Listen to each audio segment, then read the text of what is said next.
Okay, so let's start. Good morning, everyone. Today is the last lesson of our school, and we will talk about quantum machine learning with the help of two friends that are two guests, Marco Maronese and Lorenzo Rocutto, that I already introduced you, I think, on the second lesson. They are two PhD students in University of Bologna, and they are experts about quantum machine learning on general purpose quantum computers and quantum annealers. Before starting, I want only to tell you that I have updated this document here for the hands-on today. Of course, for retrieve the notebooks, you have to update your repository, and then you will have the notebooks for the exercise of today. But another thing that I want to tell you is that if you want to use forward 2 for your exercise part, this is the complete list of the variables that you have to use. And I also have updated the instruction for local environments.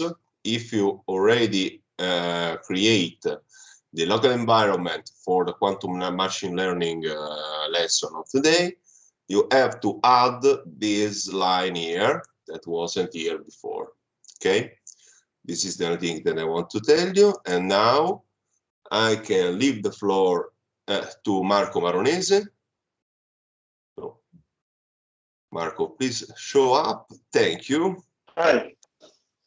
Thank you, Daniel. Yes, I will quit my screen sharing. Try to share a screen. Yes. Okay.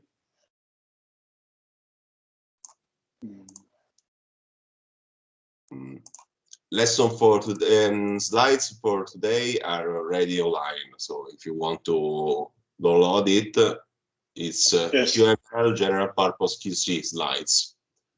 Do you see my screen? Yes, we can. Perfect. So, Marco, the floor is yours. Thanks a lot. Yes. Thank you. Hello, everyone. And in this lesson, I will introduce you to the world of machine learning. And in particular, I call it classical machine learning to distinguish between the classical and the quantum. Because in case of classical machine learning, we use only CPU or GPU.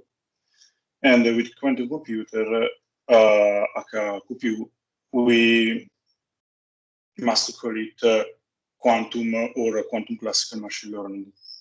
And in the second half of this morning, we speak about also neural networks. So briefly, as I said, Daniele, I'm Marco Veronese, and I am a PhD student of the University of Bologna. And quantum machine learning is one of my research field. So let's start to introduce machine learning. This is a very brief introduction of such beautiful field of information science. And we start with an overview of the machine learning idea. So, in general, when or you have to face to a problem, in general, you have a rule to use to do it.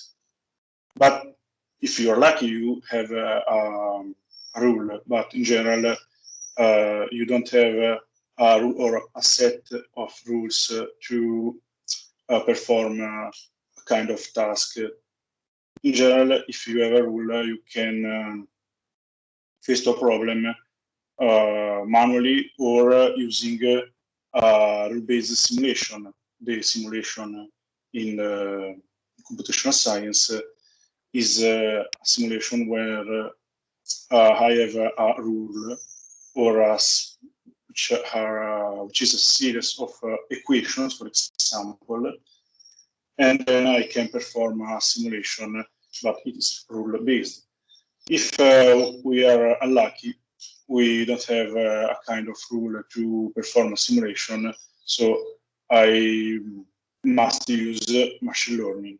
And in the case of machine learning, the idea is to build a model which fits a series of data. The name of such kind of data is the training set. So if you have a model which is data-driven, I can build an artificial intelligence which is able to give me a rule under the data. But there are a huge set of tasks that machine learning can perform, and such kind of tasks are divided into 3 different sets. The first is called supervised learning, and such kind of machine learning is the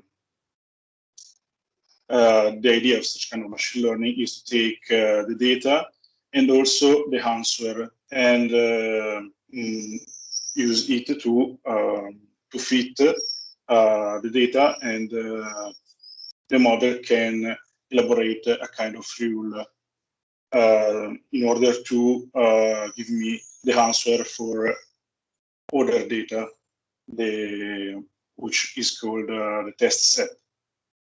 But there are also 2 kinds of machine learning. The second is unsupervised learning. In such case, the task is to find the correlations between data. And so it's not possible to use answers. We don't have labeled data, but also the data with no idea of how does it mean. And the last kind of machine learning is called reinforcement learning or reinforcement learning. In such case, we don't have data, but the model can perform a recursive try and error, where the model acts on an environment, and the environment gives to the model an answer. And after many iterations, the model can perform a strategy. And in such case, the strategy is the rule that I want to find. So how such kind of machine learning are applied on the real world? We can apply the supervised learning for classification or regression, or, for example, pedestrian identification for the autonomous vehicles. The supervised learning, rather than, is applied to clustering or for data generation. In such example, we have some imaging of birds, and the model can fit the distribution of such imaging in order to generate some imaging that looks like birds imaging. And then the reinforcement learning can be applied on game theory or robotics. In one of the most important example, DeepMind reinforcement learning was able to win fighting with the world champion world champion of the Go game. So we focus on the supervised learning in this lesson, because general is most intuitive, and the application of such kind of machine learning, as we said, can be classification, such as identification of faces, pedestrian, classification of text. Also in bioinformatics, there are many kind of application of supervised learning. And then which is the idea under the supervised learning? In such case, we want to define a kind of rule. The rule is how we make a label over the data. And so if we have, for example, cats and dogs, we must perform a model, a function, for example, with learnable parameters, and then use it to give the answer 1 or 0, where 1 can be the cats and 0 can be not cats. And so, for example, one of the most important supervised learning algorithms is the support vector machine. In such a kind of algorithm, we have a vector W and a bias B, which are the learnable parameters. So using such function, the idea is to fit the data and then training it in order to find the best parameter W and B, and then perform a classification rule.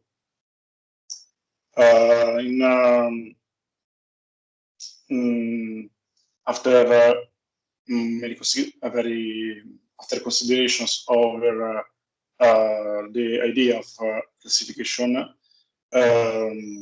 one problem was found, because if we have data distributed over a plane, and the data can be divided using only a linear classification, a support vector machine could not don't work. So we can define a feature map. In such case, the feature map is phi, in order to introduce the nonlinearity in such a model. I will speak about that after. So now let's introduce the classical support vector machine. In such an algorithm, we have the problem to divide it, for example, two classes using only an hyperplan. The hyperplan is defined by the vector W and a bias B. But we can have many of hyperplan that can perform such classification. We can define hyperplan, for example, also in another way. I don't know if you can see the but in general, we can have also different W and bias B that perform the same classification. So which is the best classification? How I can find the best hyperplan? The idea of a support vector machine is to define the margin. The margin is a distance between two other hyperplan. The equation of such hyperplan is the same of the classification line, but in such case we have that the scalar product between the input vector x and W minus B is equal to 1 or minus 1. And the distance between such two lines is 2 divided by the module of the vector W. So we have the idea to maximize such margin, and then the problem is to minimize the module of W. But we also have other problems. First of all, we must define the sector vector. Sector vector is a point X, which is on one of the two hyperplane which defines the margin. After that, we can define the constraints. The constraint is that the class labeled by -1 is under the line with the equation Wx minus b is equal to -1. And then we have a constraint also for the other class. And then we have a minimized problem, which is constrained. And then we must use the Lagrange multipliers to find W and B, which minimize the Lagrangian LP. So we can convert such problem in a dual problem, and so we have another Lagrangian LT, which depend on the Lagrangian multipliers alpha, and then we can perform a minimization of such function, which is in general convex. But if we don't have a linearly classifiable linear classifier, or our data which can be classified linearly, we must use another strategy. And one of the most simple strategy is to define a feature space with an extra dimension. How in the example, and then we have to define a feature map phi. And in the feature space, we can perform the subtotal vector machine, and then we can perform the classification, a linear classification. So if we use the feature map in the equation of the slides before for the Lagrangian problem, we arrive to define a scalar product, between the feature map applied on x, xe, and xj. And such kind of scalar product is called is an element of a matrix called kernel matrix. And this is important because from the definition of kernel matrix, there are a huge set of machine learning algorithm called kernel algorithm, which is very important to classification of clustering on over data which are not that do not have a linearity. So, okay. There are questions about the. I don't know if there are questions because I'm in full screen. Okay, no. Don't worry, Marco, if there are any questions. Okay. I will warn you. Okay.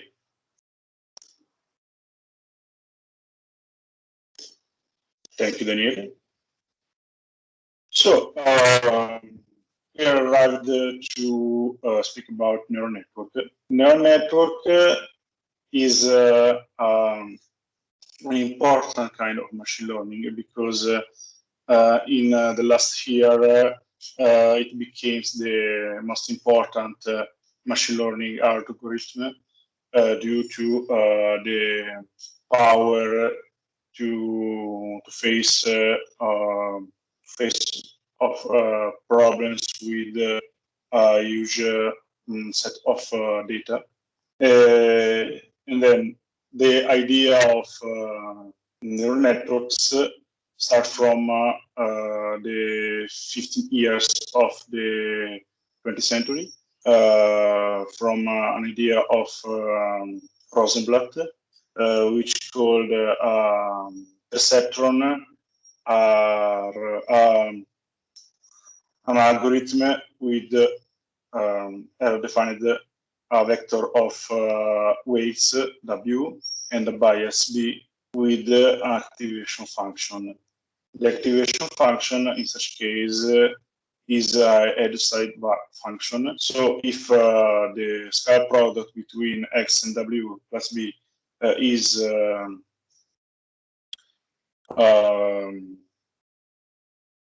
measure of 0, we have a function, a return of the function 1, or reverse, we have 0. And we can use the perceptron to perform the same kind of classification of a subtle vector machine, because the classification rule is very similar.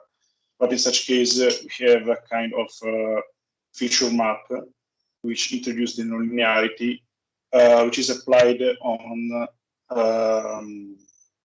the equation xw plus b. And as we said before, in the subproduct machine, we have a feature map applied on x and then multiplied by the vector w. And we can use it to build as a building block of a neural network. In a neural network, we can have many layers of neurons. The first layer is the input layer, the last is the output layer, but we have also the hidden layer. And each neurons in the hidden layer can be and then can define a function f of the neural networks in the example in the following way, using maybe I put the label for the first layer rather than the last layer, but is the same. So in such case, we can define a function where with an arbitrary numbers of hidden neurons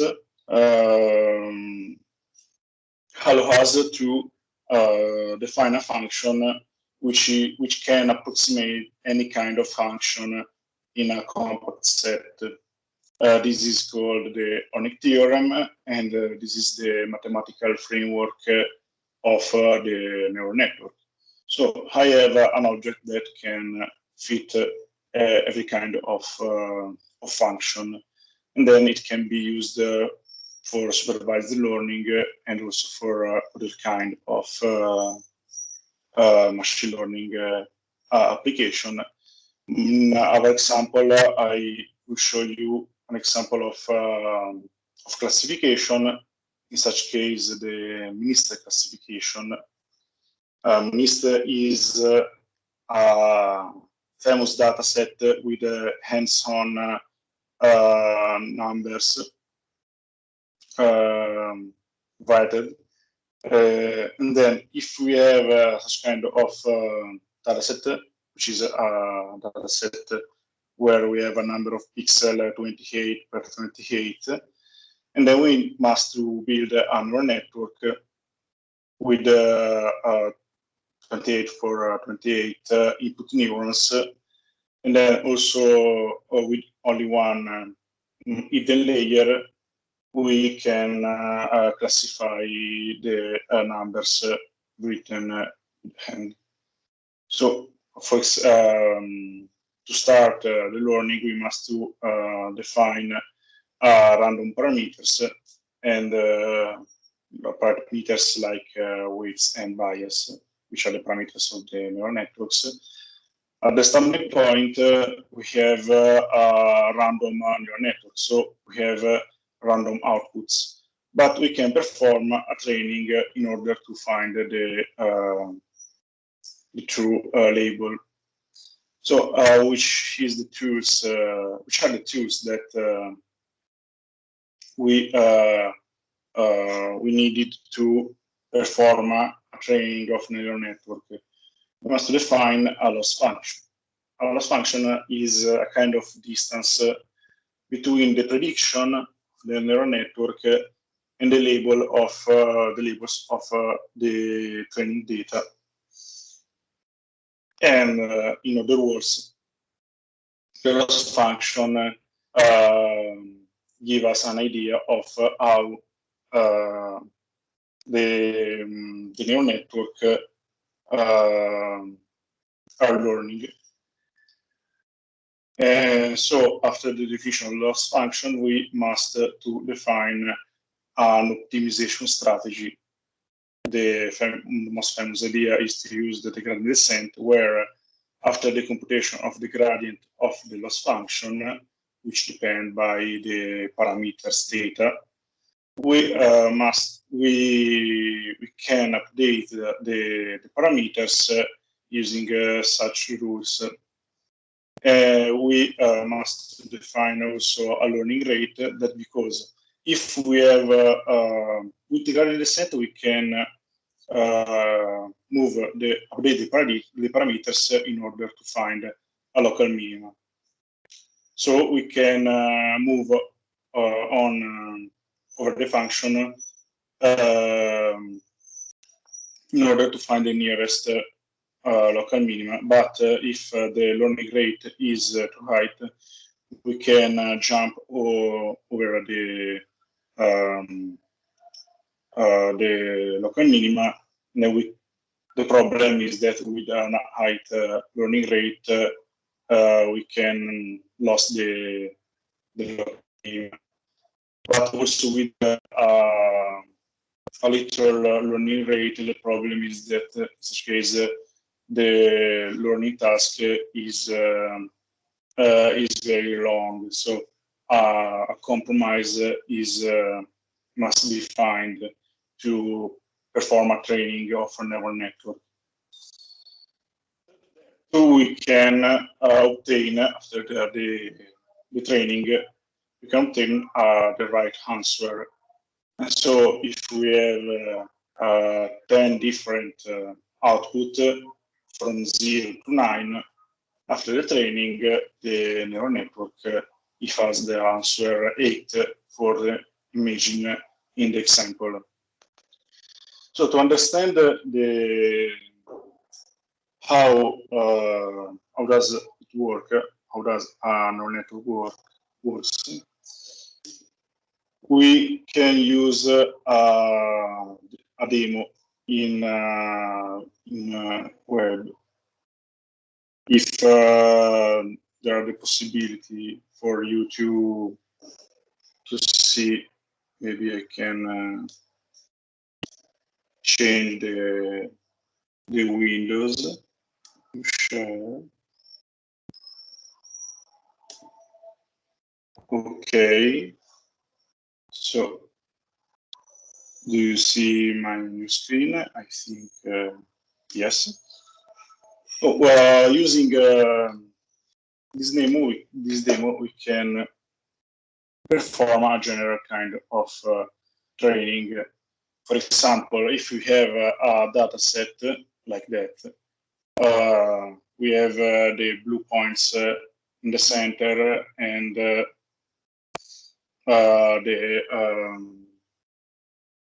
the orange point on the neighborhood. This is a classical non-linear data set, and if you want to classify it, we must use the we not use only a perceptron. We need to use a hidden layer, or if one wants to use a subverton machine. In such case, we must define a feature map, and then in such case we have a neural network, so we can add more hidden layers. For example, it's free because we have that the last neurons is only one. Let's start from 2 hidden layer. We must add also the numbers of, we must set also the number of neurons for each layer. We can define the activation function, which is the function phi, as said before. We can choose the learning rate. Then we can start to solve the classification problem by design. Such case is very simple, but we can choose other kind of, for example, such data set is very complicated. And then the loss function does not become small, or it becomes small after a long time.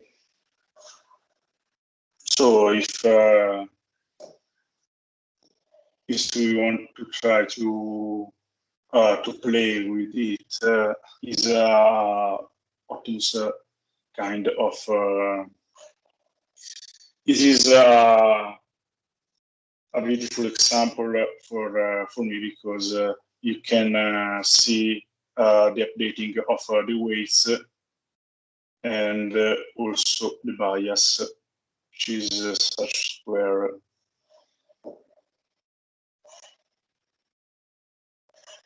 okay.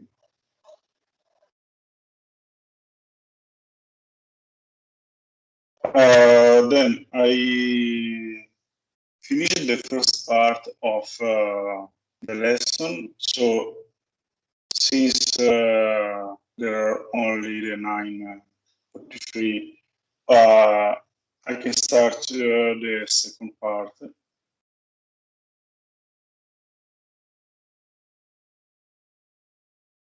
Is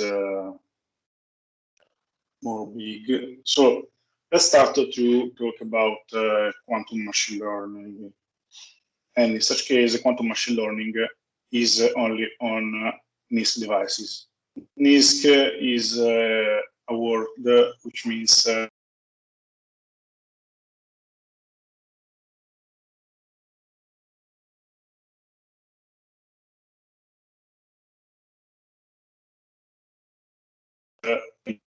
that we have today available. And so the idea is to speak about which are the possibility of the quantum machine learning today, and not which can be the possibility tomorrow. So let's start an overview of quantum machine learning. Quantum machine learning is, in the simplest way, is the machine learning on a quantum computer, but we can have two kinds of quantum machine learning. The first is machine learning on gate model quantum computers, gate model or general purpose or circuitry quantum computer. And this is the kind of quantum machine learning that I will talk about today. And then the second part of quantum machine learning is the machine learning performed on a quantum annealer and then my and Lorenzo Rocuto will speak about it this afternoon. Which are the application of quantum machine learning? In general, there are a huge set of startup and company which try to use the quantum machine learning for drug discovery, finance, and mainly for cybersecurity. At the moment, there are not real-world application of quantum machine learning due to the limitation of the hardware, which is important for the gate model quantum computer, because at the moment we can use the state of the art is 27 qubits, I think, and is not sufficient for a real-world application at the moment. But we can think that the quantum can bring us an advantage in machine learning due to three kind of fields where quantum computing we know that is most performed respect to the classical version. And such three fields are like linear algebra, and that because in a gate model quantum computer, the operations are not Boolean operations like in the classical version, but are unitary metrics. And the metrics are a linear algebra in general is use the vectorial space and define matrices for the transformation over such space. And in a quantum computer, the operations are use the same rules. So in a quantum computer, we have vectors, and the transformations are matrices. So we have an intrinsically linear algebra in a gate model quantum computer, which is important for machine learning, as we see before. So the other kind of possible advantage is due to the sampling potential of a quantum computer. Quantum computer is indeterministic machine. In general, a quantum computer gives us a distribution of results, not unique results. So it is an important sampling is an important strategy for machine learning. For example, data generation is based on the sampling power of the models. Algorithms such as generative adversarial networks of variational autoencoders is based on the idea to fit a distribution, and so the sampling is important for such kind of algorithm. And a quantum computer is intrinsically probabilistic, so it's possible to perform a sampling of a huge set of distribution. The last kind of potentials of quantum machine learning is the optimization power. That because using quantum phenomena, we can explore a landscape of a function using a quantum parallelism, for example. And so we can use it for the training of a neural network or of other kind of quantum or machine learning algorithm. And so we can think that quantum can bring us an advantage. But the first generation of such kind of quantum algorithm is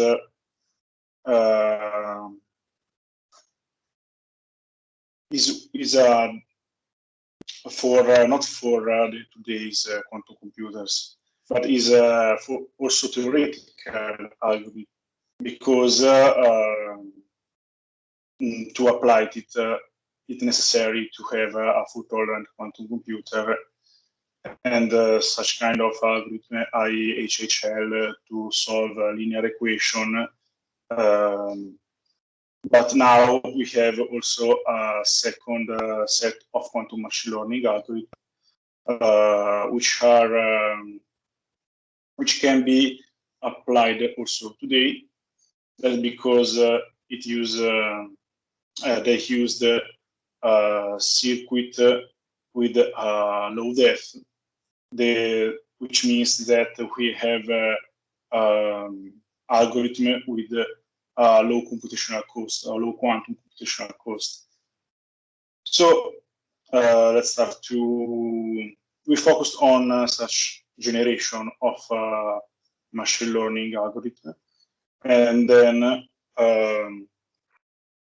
before to start to speak about it, it's important to say that you have a set of possible framework or toolkit to use to perform a quantum machine learning algorithm. For example, there is Qiskit, which has integrated in have a machine learning module integrated on it.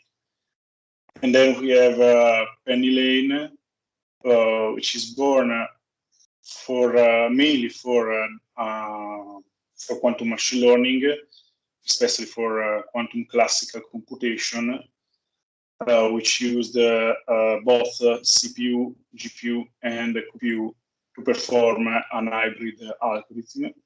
And with the same idea, there is also TensorFlow Quantum, which is a joint toolkit between Cirq, which is the language programming used by Google for his quantum computers, and TensorFlow. And so I will speak about TensorFlow Quantum in the next slides. Now,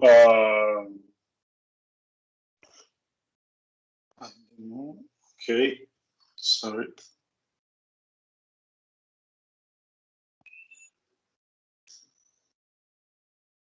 Yes, I said before that we speak about the NISQ applications.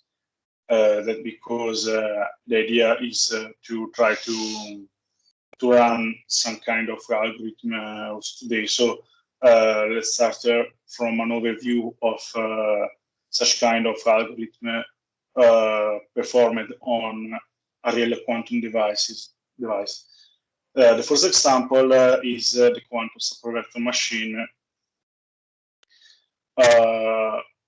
which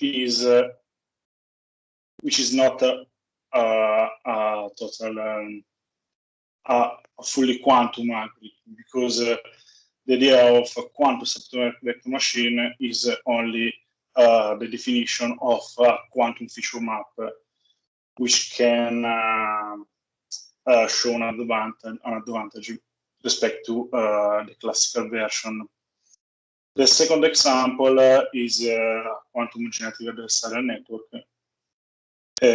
Also in such case, we have not a fully quantum algorithm, but an hybrid quantum classical algorithm, where in general in a generative adversarial network,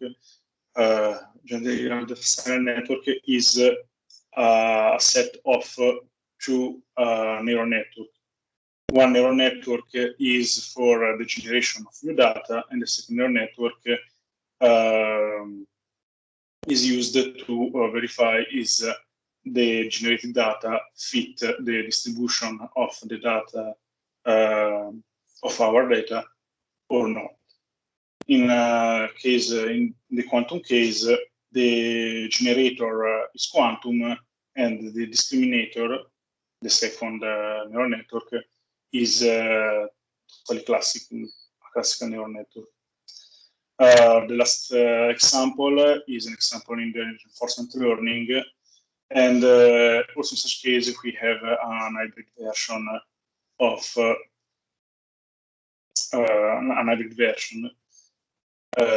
in general, because in an ISC application, the idea is not used only the quantum device, but the idea is the strategy is to use both the classical CPU and the quantum processing unit. So that is the building block of quantum machine learning on ISC devices. So we have inputs, EX, and parameters data. That is a classical machine learning algorithm, and the idea is to encode the input X in a quantum circuit using a feature map. And this is one of the problems, as I will say in the next slide. The second step is to define a variational circuit.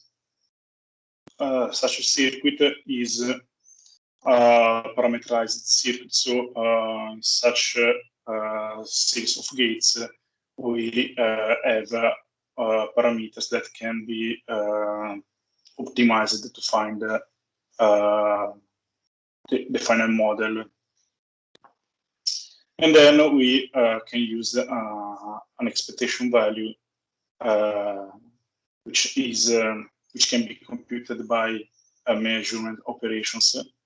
And then we can use such expectation value of unobservable, such as polymetrics, to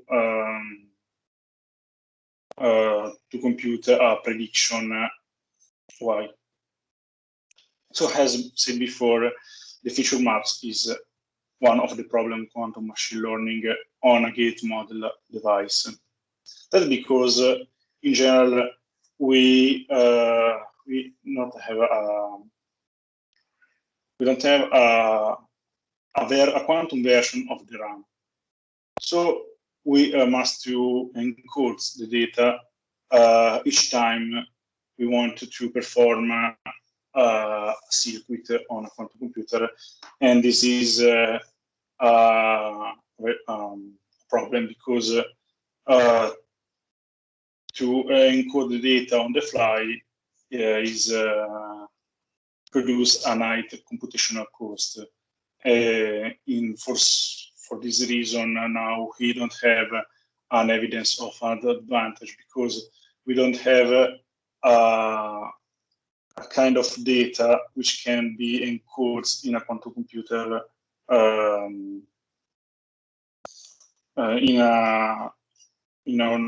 using a well strategy in general. So we can use using classical data or perform, for example, a classification using quantum models of classical data is not recommended. For example, using quantum data which are intrinsically quantum can bring us an advantage in the future. So now I can start with Marco. Yes. Before you start, there is a question in the chat. Maybe. Okay.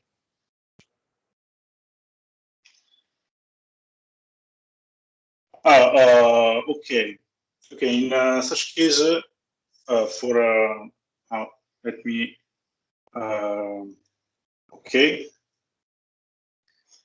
In such case, we have an agent which the idea of the reinforcement learning is to produce a distribution of possible action that the model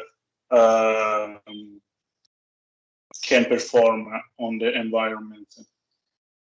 So such distribution of action can be generated by a quantum model of the same kind of such quantum model in example. So the idea is that the QPU is the agent. The agent is a term to identify the model on a reinforcement learning algorithm, and then the environment, and so the computation of the answer of the environment, which is called the reward, is computed by the classical processor. I don't know if this is sufficient to for you. At the moment, I finished the first part of my lesson. Maybe I will start in a half hour or later. So if you prefer, Marco, we have a break at 10:30, but so it's 30 minutes. But if you finish your part now, maybe, I don't know if everybody agree, we can take a break now, and then you can start with the second part without interrupting it. But I don't know. Tell me if it's the case. If for me, it's better. For me, it's better maybe start yes, because so, I have many example, but it's better to do. Perfect. So it's better, of course, if we respect the schedule of the lesson. So okay. So let's continue for 30 minutes, and then we will stop for the break as scheduled. Thanks, Marco. Yes, it's 10:30. Okay. Yes. 10:30, I think. Yes. Let me check, because normally I forgot also what I eat. So yes, 10:30. No, 10:45. Sorry. Yes, I will finish in 10:30. We have the break at 10:45. Oh yes, okay. Yes, I will speak about the fourth example, which is the quantum subroverter machine. And in such case, there are many many papers which show an advantage using the quantum version of the subroverter machine. One of the most important is perform a classification task over a data set of breast cancer. And if you want to check the data set, I in the link of Kaggle. So in general, such data set is a data set with many features, but for in the paper, which is the quantum subroverter machine, the data set was reduced into a data set with only 2 features. In such a way, the QSPM can use only 2 qubits, because we have a correspondence one-to-one between the qubits and the feature of the data set. So, which is the idea under the subroverter machine, the quantum version of the subroverter machine? The idea is the following. For example, if I have a line, a data set distributed over a line, and we have a class -1, which is colored blue, in the center of such line, there are not a possibility to perform a linear classification using the first version of the subtotal vector machine that we have seen before. But there is the possibility to map such data set on a space with an extra dimension. For example, we can plot such data set on a sphere, and such sphere is maybe I don't know if you know it, but a state of a qubit can be plotted on a sphere called block sphere, and so such kind of data set can be classified using only one qubit. So that is the idea. A qubit is an object with an high dimension, with a high dimensionality respect to the bit, and so we can use it to build a feature map. And so the building block of such a feature map is a series of exponential of Pauli gates Z, and an exponent, such kind of gate, the exponent of a Pauli matrix, is a rotation over the block sphere. So we can use such operator where the input vector is encoded as angles of such rotations. As we said in such example, we have that the inputs, the data set is plotted on the sphere, so there are dependencies between the two angles which defines the sphere and the data set. This is the same kind of strategy. We have phi s of the vector x, and then we can use it in a different way. We can encode the data in a different way. If we have one feature data set, we can use only a first order feature map, as we can see, for example, if the index S is 0, 1, 2, n minus 1, the gate U feed X is an exponential of a sum of Pauli gate Z, which are not entangled with the other operator, but is only a single. The exponent is a sum of different Z. But if you have two qubits, and that means we have two features, the idea is to perform operation which bring the qubits into an entangled state.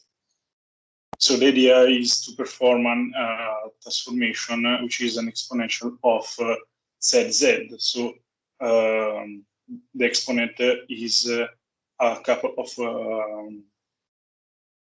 operator, and as we can say, that it can be compiled in a quantum circuit using two CNOT gate, which allow us to say that these two qubits are in an entangled state. So, which is the training strategy for a quantum subtotal machine? The idea can be the same of the classical counterpart, because we can use the feature map to estimate the kernel matrix and then use it to find the Lagrange multiplier, as I said before. But there are also a second kind of strategy to obtain the right parameters. Such strategy is to use a variational quantum circuit. For example, such kind of algorithm is called variational quantum eigensolver. But at the moment, I will show you an example, maybe after the break, I will show you an example of only for the kernel version of the quantum subtractive machine, which is I've defined before the feature map has a quantum circuit U phi of x, and then we can estimate the probability that such circuit return has the value, a measure where all the qubits are in the state 0. And such estimation, probability estimation, is an estimation of the kernel matrix. So we have also a statistical error. We have, for example, for the first, we have an error due to the quantum hardware.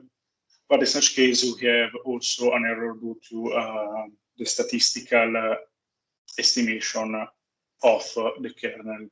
And this is not, that can be a problem or not. It's not,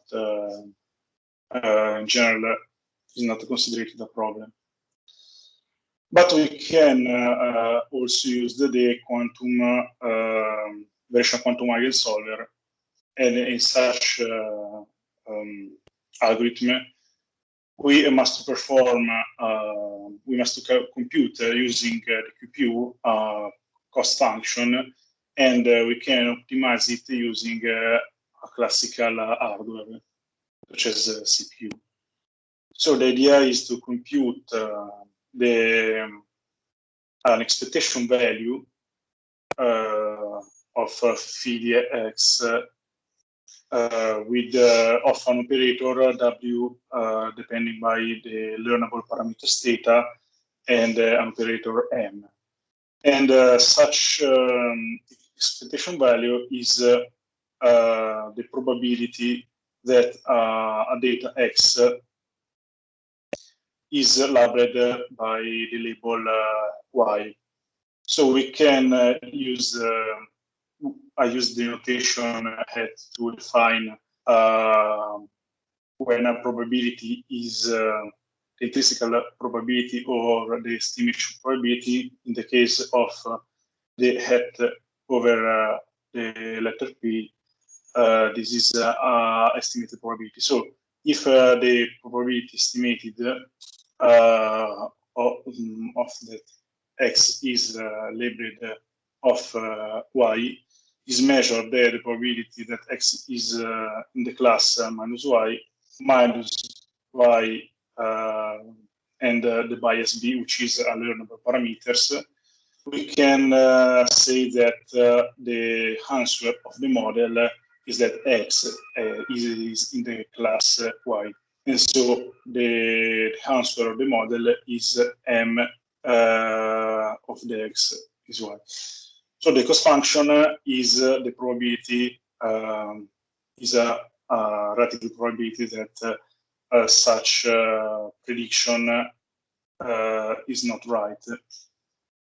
And so we can, after the computation of the expectation value using a QPU, we can compute the cost function using classical processor, and then maybe with a gradient descent or other kind of optimization strategy, which is classic in such algorithm, we can find the optimal parameters theta, and then we can find a model which can classify the data. So I say that the learnable parameters are parameters of an operator W. Such operator, which is called variational CP ansatz. In general, there are not clear idea of which is the quantum model, or which is the parameterized circuit, the best parameterized circuit in such case. This is an ansatz, as the name say. In such case, we have a layer of unitary of rotations, which can be rotations along the y, x, or z axis of the block sphere, and with such rotations, the qubits remain disentangled. But thanks to another operator, Q entanglement, we can bring the qubits into entangled state. We can perform a series of Ctrl Z operator in order to fit the topology of the processor, which is a nice strategy, because the first problem for a quantum computer is to perform an entanglement between two qubits that are not connected in the hardware level. So repeat such, with the repetition of such circuit d times, we obtain a rational circuit ansatz. And then I will try to show you how such equation come out, but the using a very linear algebra calculation, we can obtain that the expectation value that we I show you before is the inner product between W and the feature map applied on the X, which is a piece of the classical vector machine algorithm. And then the classification rule became the classification rule of a subtotal vector machine. So this is equivalent of a subtotal vector machine, a classical subtotal vector machine. The difference is that the feature map is a quantum feature map, is a kind of feature map that for some people, researcher, it can bring us an advantage. In one case, advantage of such algorithm is shown, as said before, for the breast cancer, but in other kind of problems is not so relevant, the advantage, and not in case that the advantage, there is advantage for the case of breast cancer, but using a simulator, not a computer. So the moment we must to wait for a best hardware to see which is the advantage of such algorithm. So now I finished, so we can see you after the break.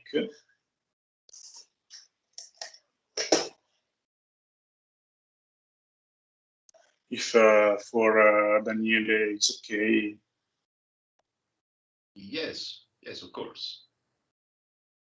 Okay. Let's take a break now, and we will see you in 50 minutes. Thanks, Marco. Okay, yes. Allora.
Okay, so welcome back from this early break that we had now, and I think that we are ready to resume our lesson. Marco, are you there? Yes, yes. Okay. I'm here. So, are you ready for a resume? Yes, I'm ready. Perfect. I hope the class is ready. Okay, so the floor is yours. Thanks a lot again. Okay. Well, now I started this second part of the lesson with an example of a notebook. In such notebook, we will explore. Just to remember.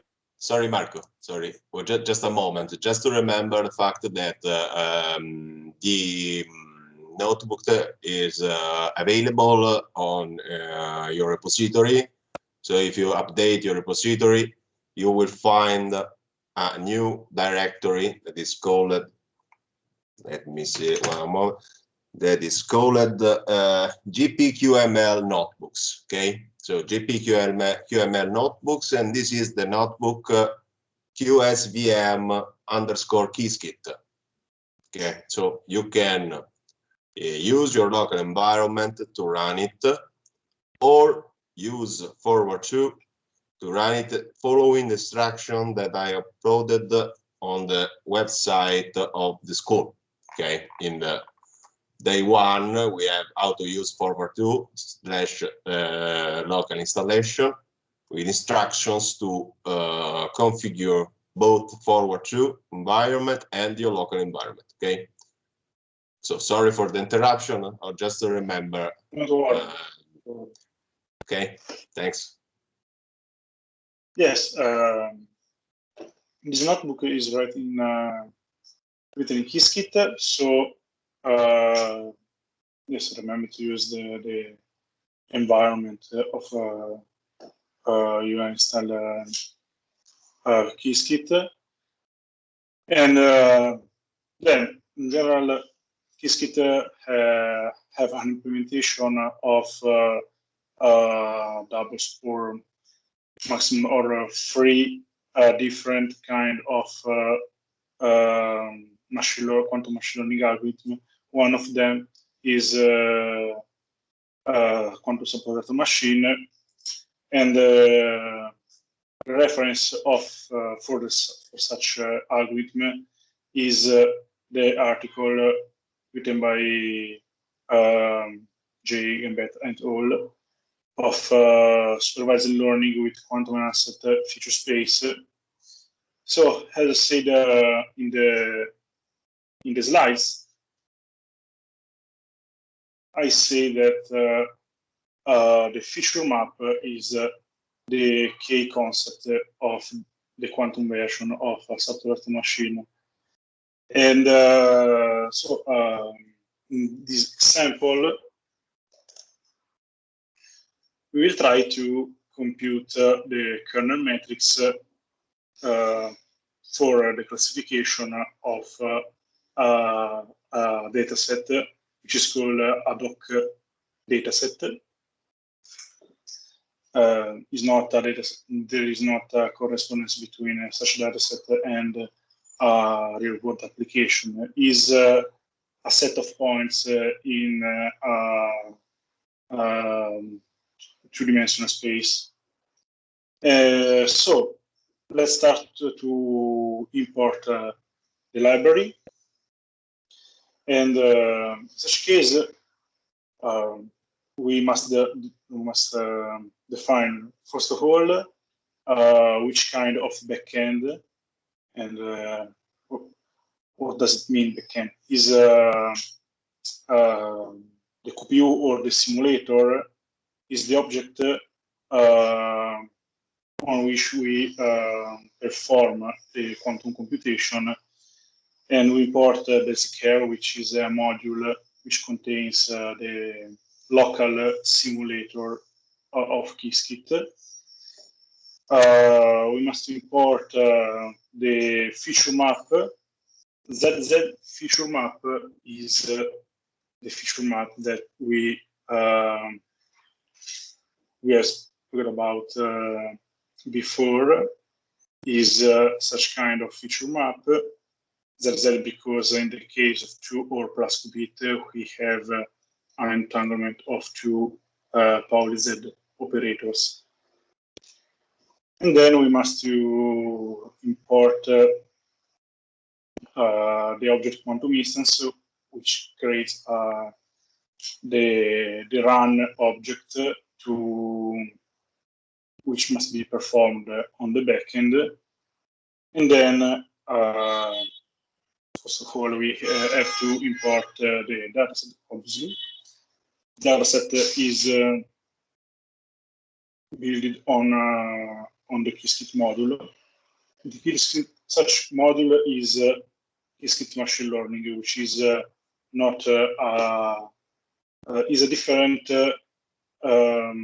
part of the Qiskit, because Qiskit is divided in a core module, and you can use the PP stack Qiskit, for example. But to import such modules of machine learning, you must to install also Qiskit machine learning, which is a separate side of the package.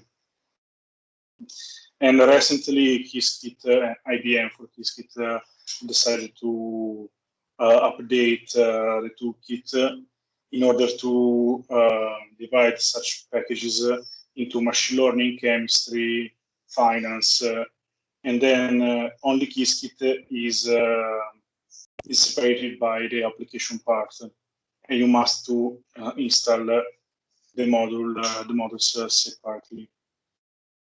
So after such introduction, let's look. Let's see the data set, and this is only there are some line, of course, to plot such figures. Such figures show us the training and the test point. We have circle or square to divide the 2 classes, which are also divided respect to the color blue and red. And we can see that this is an example of how quantum machine learning works, quantum subvector machine works, because we can see that the white zone is the margin of the subvector classification. So this is very important because this result is very important because you can see that using only 2 qubits, because we have only 2 features, the output is very nonlinear. And in general, for the classical subvector machine, we must define the feature map a priori. So we must see the data distribution, and after that we can choose the right feature map. In such case, we can think, I don't want to see the data, maybe because the data are a lot, and I don't want to, or I'm not able to understand which is the right feature map to use to classify it. And the quantum version is a very complex feature map, which is a combination of sine and cosine, because we have a rotation of over the Bloch sphere, and so with a series of multiplication of such operators, we obtain as feature map a combination of sine and cosine, and then we obtain a kind of periodic function, which is clearly nonlinear. And then it is possible to perform such difficult classification task. And this is only an example. Now I try to perform a training of the same algorithm. The first part is the definition of the feature map, just the feature maps, feature map, and we have a series of parameters to set. And for example, the repetitions set of 2, and the repetitions are a block, this kind of blocks. Also in such example, we have repetitions equal to 2. Entanglement is linear, and in such case, we have such kind of compilation. Yes, because in general we can obtain a different. Example, I try to show you the circuit itself. This is the feature map.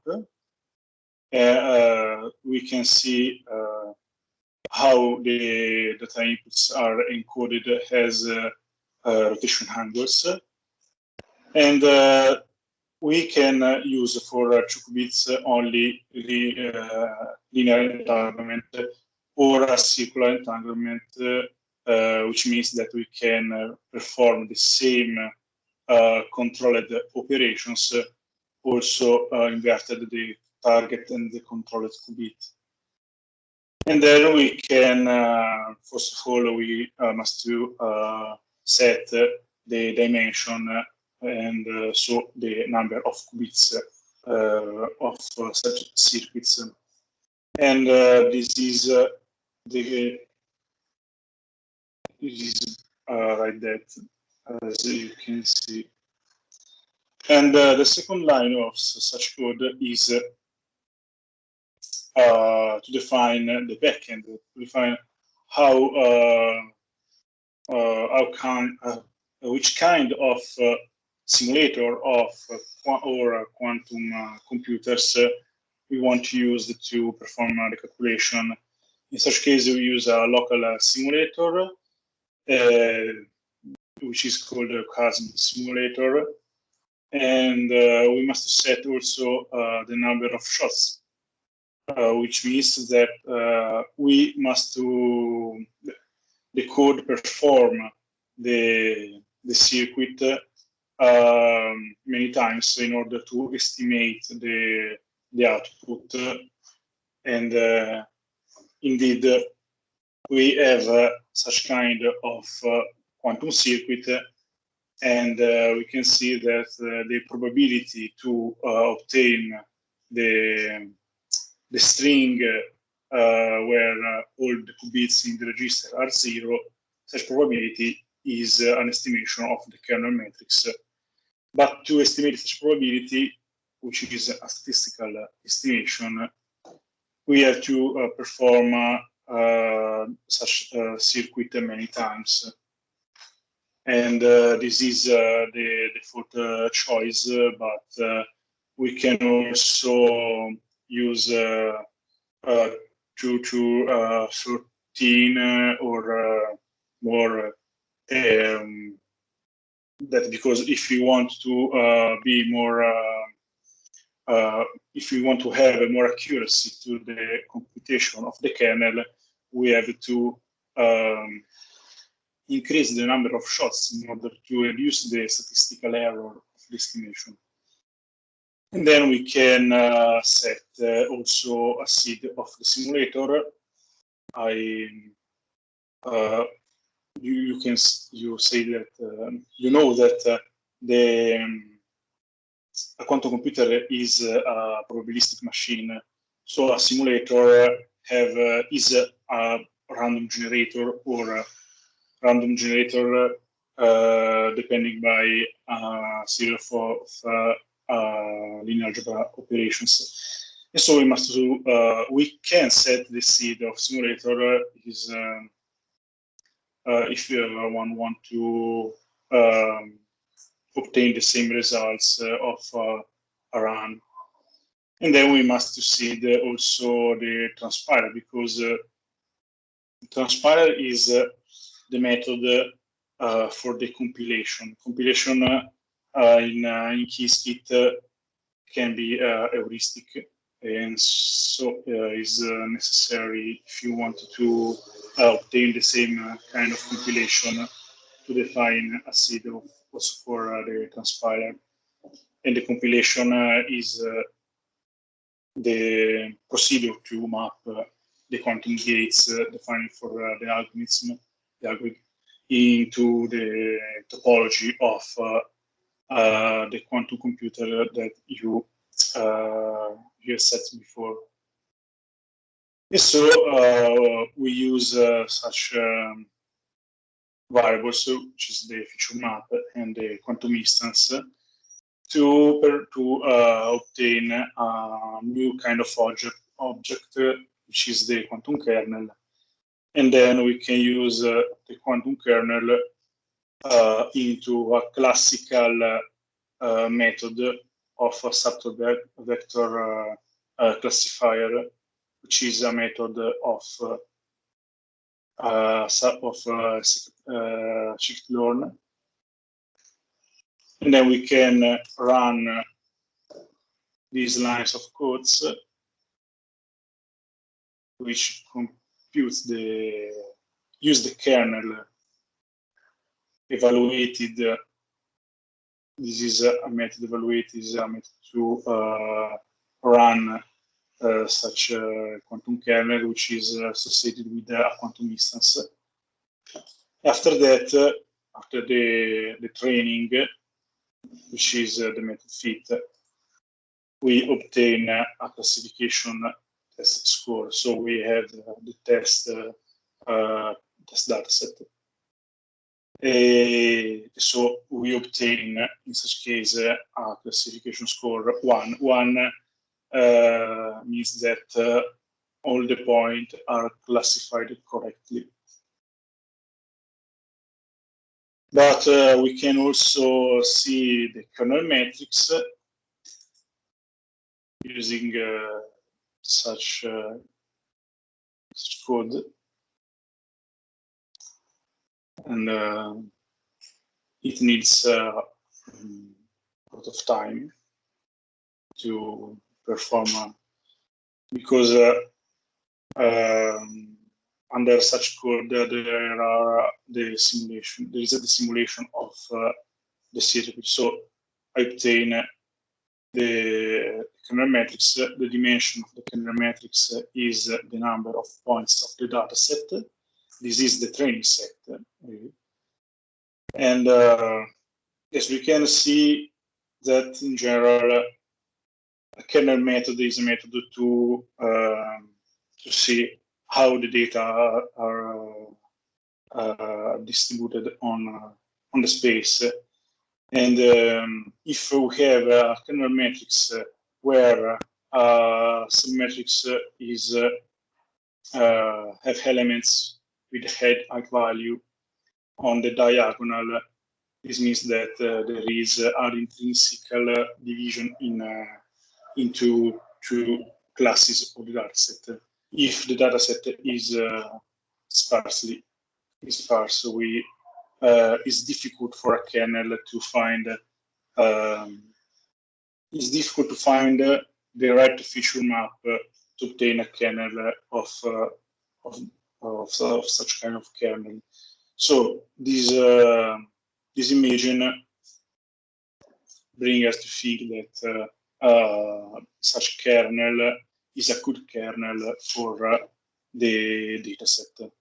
And this is another kind of quantum calculation that represents the sparsity between the training set and the test set. So the test set is not correlated with the training set.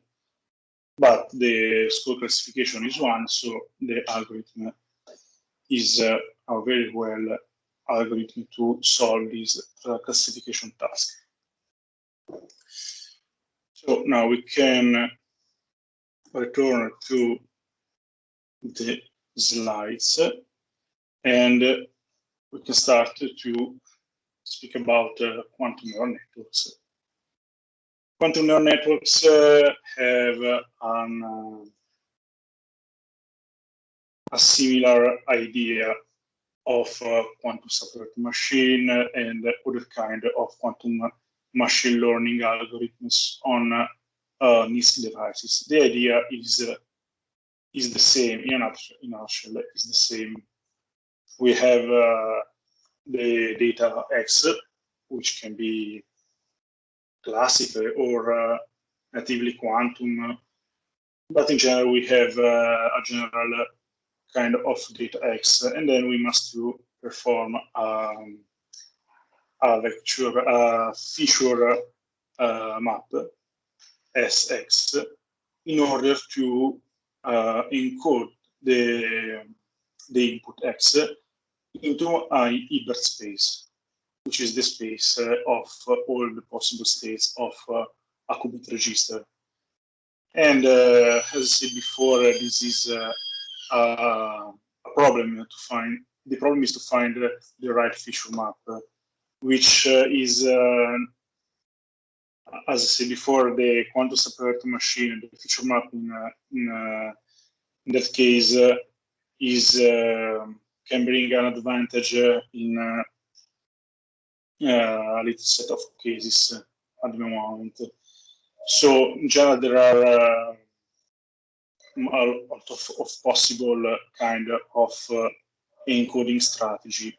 For example, the most easy strategy is to use the 1 qubit for one bit. For example, if X is a string of bit, for example, an image with pixel 1 or 0, in such case we can encode such data using also gate X, and so it is very simple using such strategy. But it's simple, but it used a lot of resources of the quantum computer, because we have the correspondences between 1 qubit and 1 data. But in general, this is a problem for at the moment for the NISQ applications. Maybe in the future with the QRAM, maybe it can be different. But at the moment, this is a very a problem, a serious problem. The step 2 is a step common on all such kind of quantum algorithm, and is the definition of the variational circuit. Variational circuit is the model that we, the learnable model, and is the model which return us the rules of, is the core of the machine learning algorithm. Yes. And so after that, we obtain the finally quantum states, and after measurement operations or different measurement operations of such qubits, we obtain expectation values or probability estimation, and then we can use them to compute the output, the prediction Y. And this is a general idea of the second generation of quantum machine learning. And this is the idea of the quantum neural networks. And so in the quantum neural networks is we have is a more general concept quantum neural network. This is a definition of used in Penny Lane in TensorFlow Quantum, but in general there are many papers that propose a different way to see the quantum version of a neural network. This is the most common idea of quantum neural network. And this is, in more general context, is a sequence of parameterized gates with learnable parameters. And we, in general, have not a feature map which introduces nonlinearity, but the nonlinearity is introduced by the computation of the expectation value, and therefore is computed using the measurement operations. And then we can use the CPU or also a GPU to perform the optimization of the loss function. So again, let us see if wait a minute because I lost one. Oh, okay. No, I'm stupid. Really, this is the truth. Okay. You can see using such link an easy example of quantum machine learning, of quantum neural network. This is called quantum perceptron, but in general is the same of a quantum neural network. It is the building block of a neural network, the perceptron, and a quantum perceptron can be seen as a building block also for the quantum neural network. So if you are on this side, you can try to classify such data set, changing the parameters of a quantum circuit. We have two features, W0 and W1. This is their angles, so there is a the encoding strategy may be the application of a rotation over the Bloch sphere. So this is a kind of feature maps, but is not a complex feature maps of the quantum separator machine. Is a very more simple. And then we have the dimensional quantum circuits. And so you can try to see how such circuits, and you can see that the circuits is a combination of sine and cosine. You can see that the pattern is very similar of combination of sine and cosine. So if one of you want to try to obtain an accuracy of 95, you can say me how it is possible, because for me it's impossible. Okay, then this is a nice kind of intuitional kind of understood quantum neural networks. So I'll continue with the slides.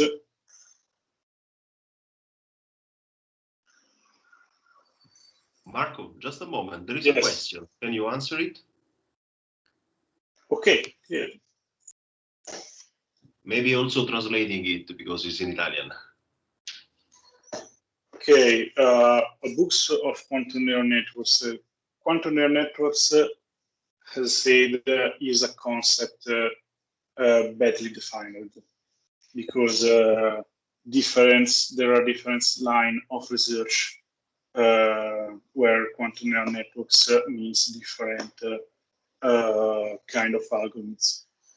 In this, I will present you the line of Google used in terms of quantum, but this is not the only one.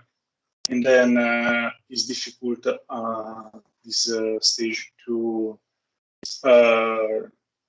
write a book of quantum neural networks. In general, there are books which speak about KISS-kit or different toolkit where quantum neural network, where it is possible to build a quantum neural network, but on a theoretical level, there is not a book for this.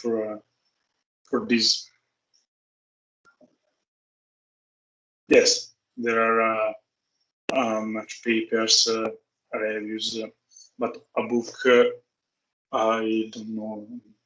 It is not so important at this stage for me because is a confused field, quantum neural networks in general. If it's okay, I can continue with the slides.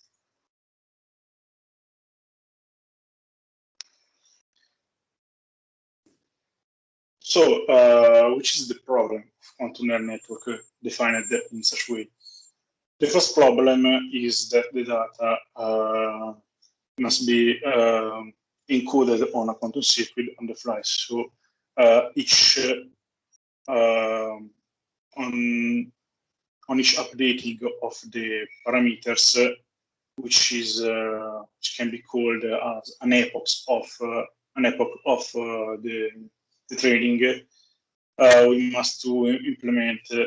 We must encode the data one by one, and this is a problem. This is the most important problem, I think, for the quantum machine learning now, because with a classical computer we have RAM, we have the possibility to encode with a kind of parallelism the data to in a classical neural network. So the advantage is we lost the advantage only for such part of the code. This is a problem. Is the same problem of CPU and GPU when you try to bring the data from a CPU to the GPU, and in such case the problem is more a problem because it's more difficult to bring your data into a quantum device. So the second problem is that we must estimate, or in general, we must run the quantum circuit a lot of time. Each circuit take microseconds. If we want to perform 1,000 of runs, we have a relevant time of calculation. And then we have also the time latency between CPU and QPU, because we must do iteratively perform an optimization and evaluation of the cost, the evaluation by QPU and the optimization by CPU, and this is a problem at the moment, is the latency. So the first part, the first important part of the quantum neural network is which optimization strategy is performed. So the first problem is how we can compute the gradient of a quantum circuit, a variational quantum circuit. We have the gate U depending by the parameter theta, and if you want to compute such the gradient of the function f, or the loss L, in general we must to define a shift S, which must be very little bit, because the idea is to approximate the gradient using the formula, the general formula of the derivative. But in such case, we are lucky, because for unitary metrics, if you want to compute the gradient of expectation value, we can use a strategy called the parameter shift. In such case of the quantum relational circuit, the gradient of a function defined as a quantum neural network is less than a constant, is the difference between the function computed at two different points, but such two different points could be very distant. So S can be very high. This is good because since in a quantum computer there are many errors, try to compute two different quantum circuits with where the parameters are a little bit different is not a good strategy, because the error is very high, and so if S is little, it can be hidden by the noise. But in such case, we have also an exact evaluation of the gradient. This is not an approximation, but is the exact gradient. And why we are so lucky in such case? I said that this is a property of the unitary matrix. Indeed, if we define a state as in the first line, which is a general state depended by the inputs x and some parameters from 1 to I minus 1, and then if we define an observable general operator b of 1 of I plus 1, then the expectation value defined as the slides f x and theta, and that the gradient of such function can be computed by the parameter shift.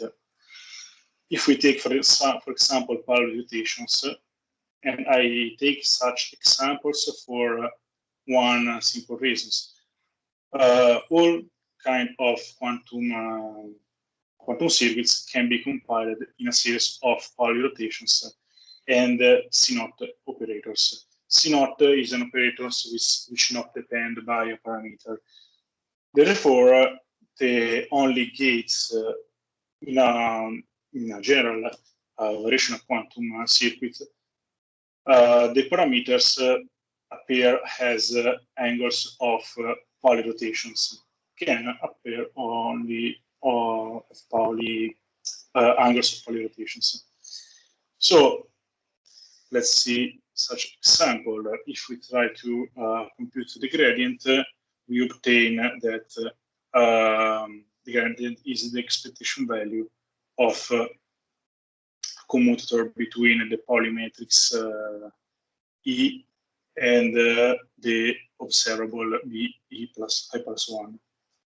The commutator is defined as below, is the product of the two operators, the difference of the product of the two operators and the opposite product. And then, since there are a property of the Pauli matrix for the computation of the commutator, we obtain an equation that brings us to obtain such gradient. So we have that C, the parameters are we have the parameter C and S, and in such case we have that C is 1/2 and S is pi divided by 2. And so this is with this strategy it's possible to compute the gradient of quantum neural networks, and then we can use backpropagation chain rule strategy to compute the gradient of all the parameters. And then the second important part to define a quantum neural network model is to define a variational quantum circuit ansatz. This is the same problem of the quantum subquantum machine computed using variational quantum solver. And then now I will try to speak about more deeply in such problem. The problem is that it's difficult to find a series of operations that have a low computational cost. So this is the depth of the circuits. And at the same time, it can expressive of the total space, the total Hilbert space of the qubits. So how we can define the most general unitary matrix of n qubit? This is a problem.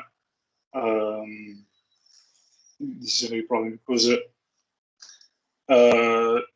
there are not analytical functions that help us to understand which series of the gates, and the gates are the native gates of a quantum computer, such as C0 and rotations.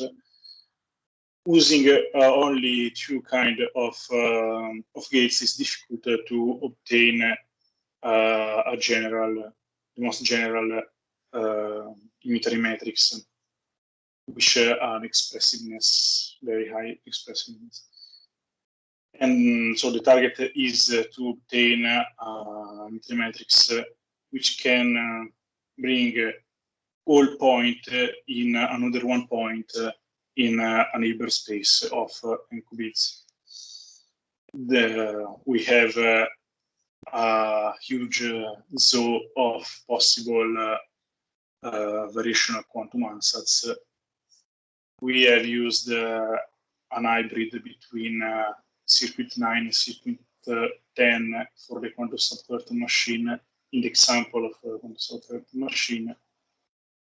But there are also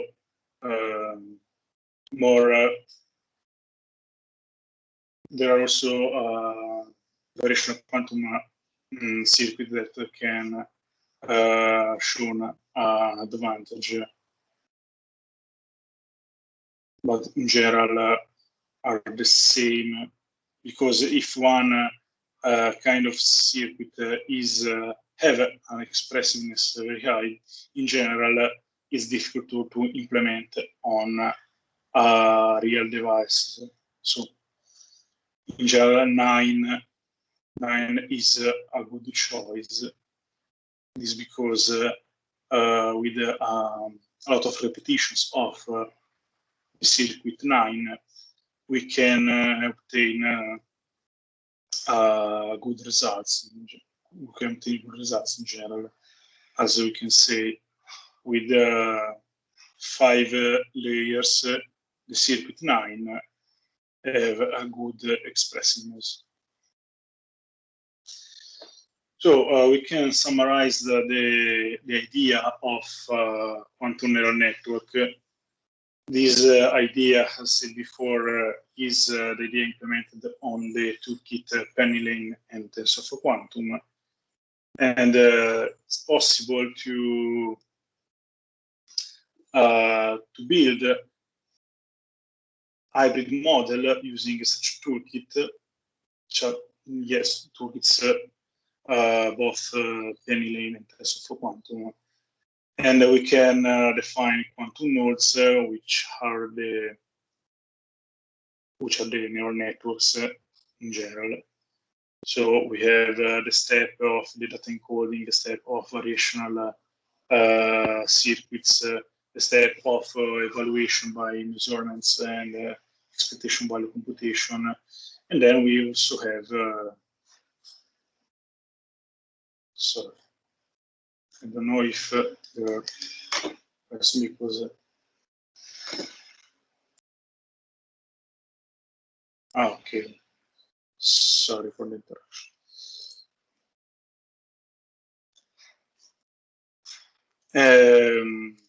Yes. Yes, we have quantum nodes and classical nodes. Classical nodes are classical neural networks, so we can build a network of classical and quantum neural networks, so we can build more complex models. So the possibility are very high. There are a lot of possibility to build hybrid quantum classical models.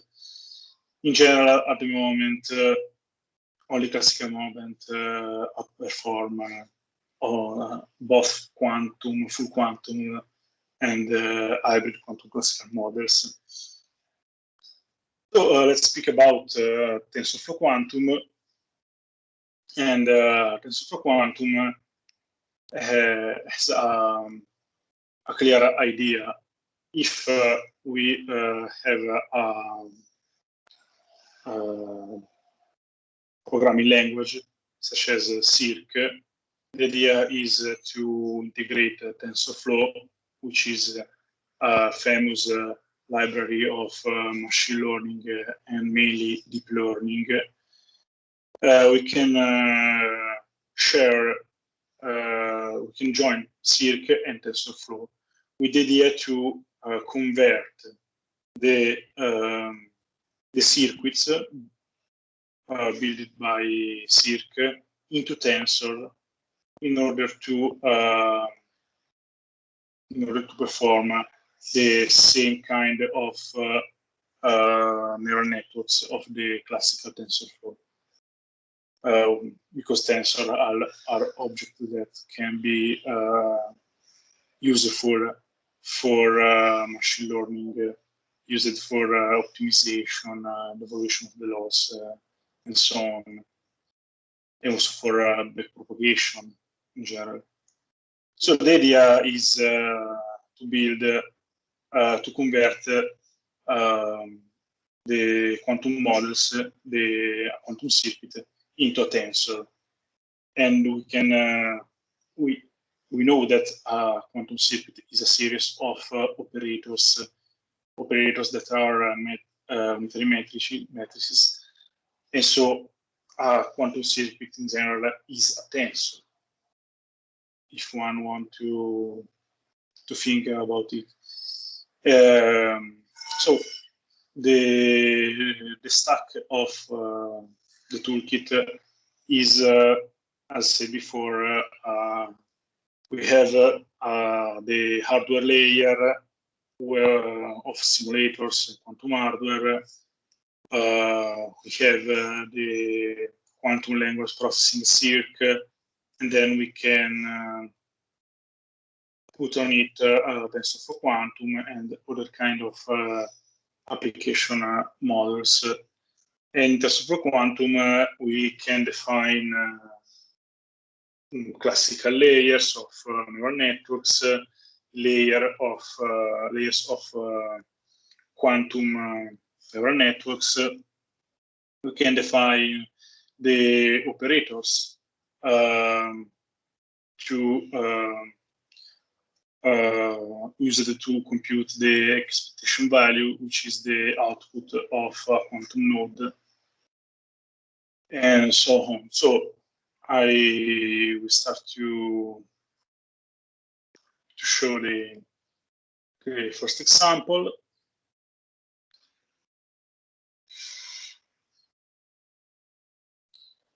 So this is the first example of a quantum neural network on TensorFlow Quantum. First of all, we must to import the dependencies. We must import Circ, TensorFlow, the classical version, TensorFlow Quantum. Then we try to compute a classification of points distributed all over the surface of the block sphere. So we must define only one qubit to do it. And so we must to create a sort of data set. We have a data set with two labels. We have a labels true and the labels false. Example, labels true is labels is true if the first element of this vector is 1, is false is the second element of this vector is 1. This is a method to improve the classification because I can use only one kind of output, but we can see after that this is a good strategy. So we can also define an angle. This angle is the data set. We can see that is the data set, and we can use such angle to create 2 points of the block sphere. So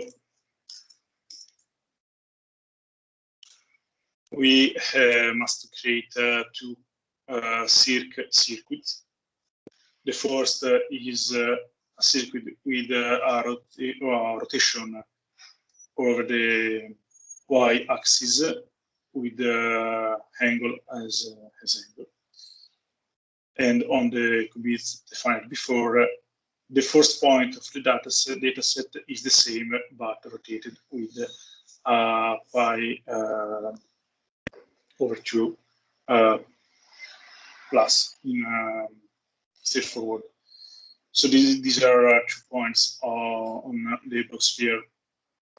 And then we the key concept is that we can, thanks to TensorFlow Quantum, convert such 2 circuits, and these are circuits because the inputs could be the angle, but in general, the inputs in such case is the feature map of X because of the angle. And so we already have 2 circuits as inputs. The inputs are circuits in quantum error networks. And so we can look on this circuit because this circuit in a TensorFlow Quantum is a string type object. This string represents the circuit. And so to build a TensorFlow Quantum model, we must define as input an input with no shape but of string type input because the input are quantum circuits. Now we can define the only one parameter of the quantum model, and then we can define the variational quantum model, which is only a rotation by theta. This is the simple variational quantum circuit with the learnable parameter theta. And then we define which kind of output is the output of our quantum neural network is the expectation value of the Pauli Z operator. And so we have a layer with a parametric quantum circuit layer. And we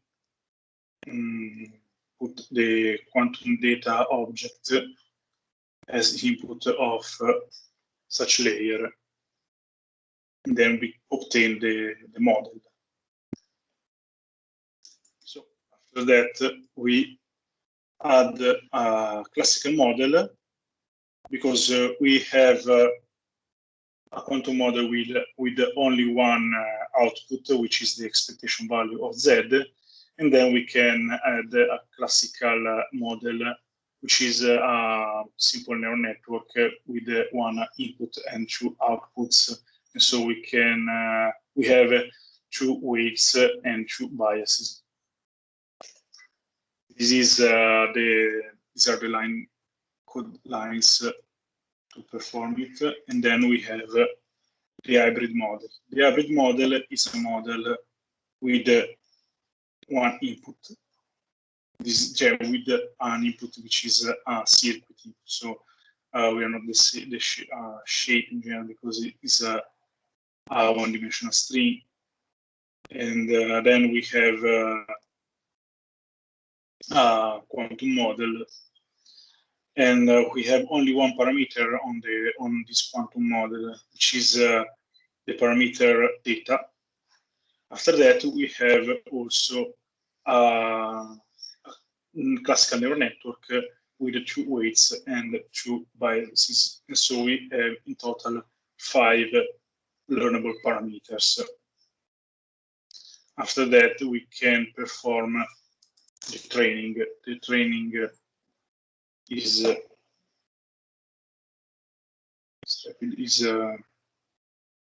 very simple because we have only 2 elements of the dataset. And then we can evaluate it taking another one point on the block sphere. We define such noise, and we define 2 other points, which is the test set. The point is the same. Such points are the same of A and B used for the training, but with the noise in order to obtain other 2 points of the block sphere. So we can perform the prediction, and we obtain in general that the first is true and the second is also false, because the noise is very low. So maybe I can give you 5 things to explore such notebook and try to build another kind of model. And if you want,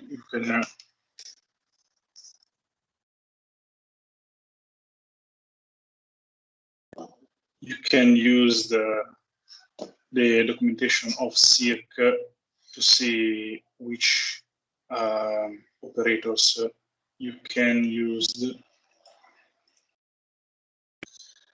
So I let you 5 or 10 minutes and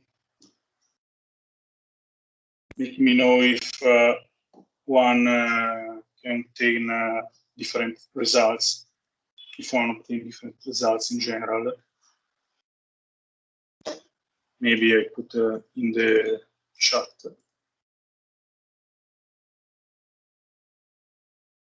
Perfect. The link. Thanks, Marco. Yes. Anybody can run this Jupyter notebook, right? If there is any problem, of course, ask. We are here. Also in chat, or you can open your mic and simply talk. It's not a problem, okay? Keep it in mind and enjoy the rest of the lesson.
No, it's not a break. It's 5 minutes to complete the exercise that Marco gave you. So if you're doing that, of course, if you want, you can take a break. But this is also only 5 minutes to make the exercise. Remember, Yes, to summarize, try to use another kind of variational quantum circuit to do the same task. If you want, or maybe if you want, you can take a break.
Are you okay on the exercise?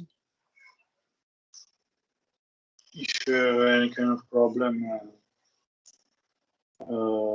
try to tell me which is the problem, and I will start in 2 minutes.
Okay, maybe this is the time to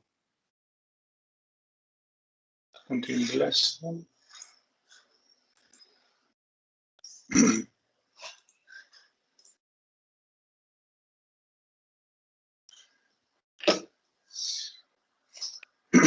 Okay, let's move on the second example.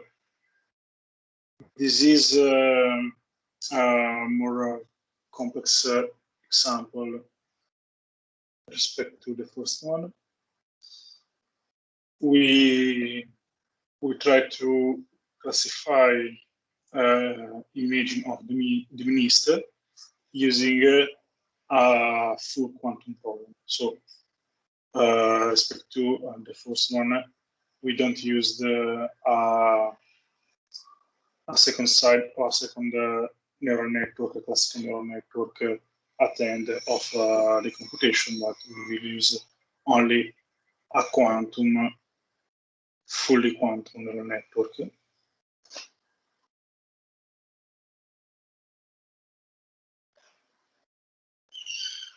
So, okay. Okay, this notebook is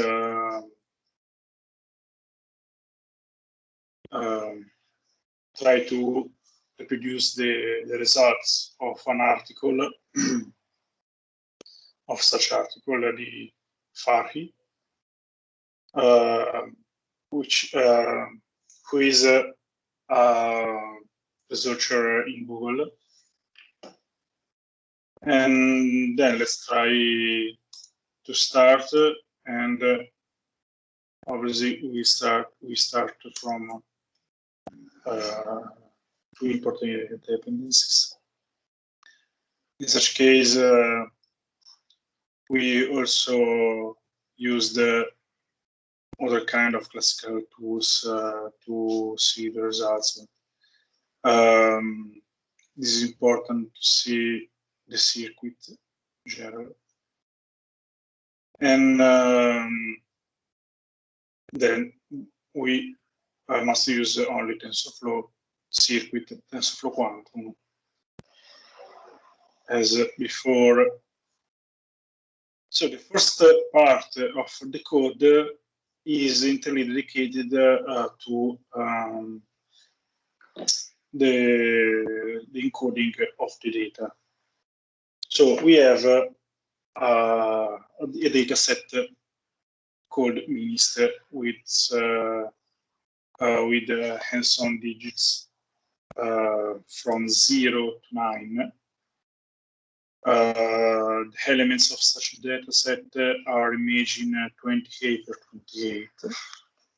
And there are, I think, if I remember that there are 60,000 of different images. So the first idea is to reduce the complexity of the data set.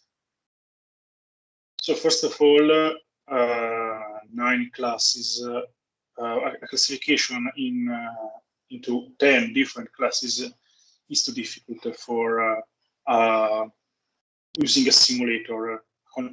It's too difficult for a quantum model when one uses simulators, because in such case we should use a lot of qubits, and with a classical simulator it takes a lot of times. So in order to use the less qubits, we try to classify only the number 3 and 6, where the number 3 will be labeled with the label true, and 6 with false. So we have only 2 possible classes. And then the imaging will be rescaled into 4x4 imaging. And we need to remove since downscales from 28 to 4x4 can bring possible indistinguished digits. We must perform a filter in order to remove the imaging that can be also 3 and 6. This is not a standard procedure in machine learning, but is necessary since the size of the imaging is very small in such case. So this is the first part to preprocessing the data. We start from the success sample of the number 3. This is the scaling into a 4x4 imaging, and after that we choose a threshold value in order to decide which pixels are 0 and which are 1. This is the last part of the preprocessing. Why we do that? Because we want to use the encoding 1 qubit for each pixel. And so if 1 pixel is in 1, we must set the corresponding qubits in the state 1, otherwise 0, in the case 0, the qubit will be in the state 0.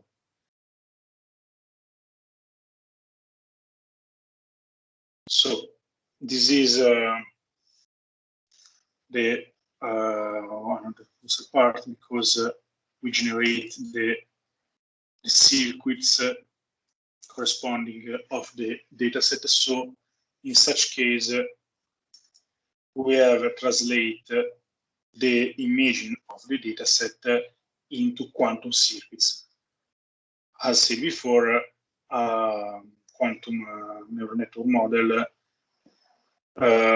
take quantum circuits as inputs. So this is the first part of the translation of the dataset. We can see that in the position 2 of the imaging and 3, 1, we have 2 pixels in 1, and so we have also in the qubits grid, we have the split gate X in such 2 for such 2 qubits. And now to move on TensorFlow Quantum, we must to convert such circuits into tensor. Such tensors will be strings. Marco? Yes. Before going to the second part, there are two questions in the chat, maybe relative to this first part. Okay. And the problem is that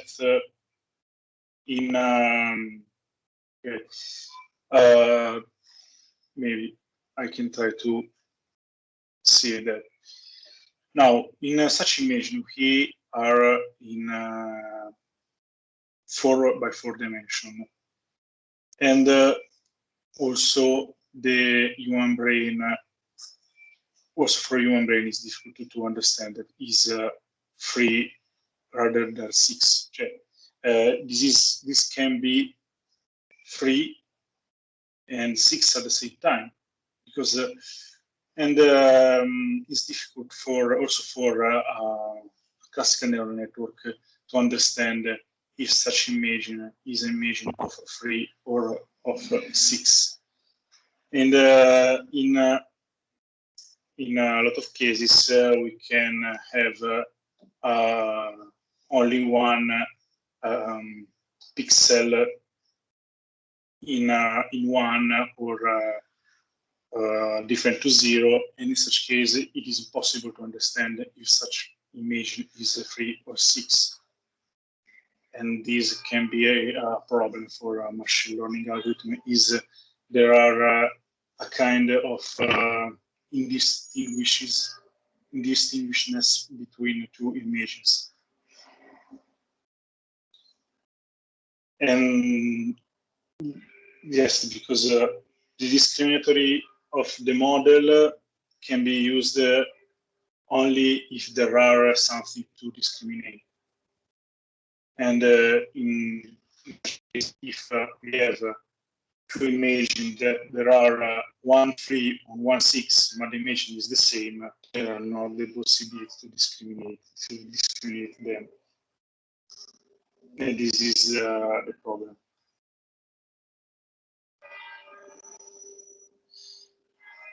For the second question, yes, there are different kinds of encoding strategy.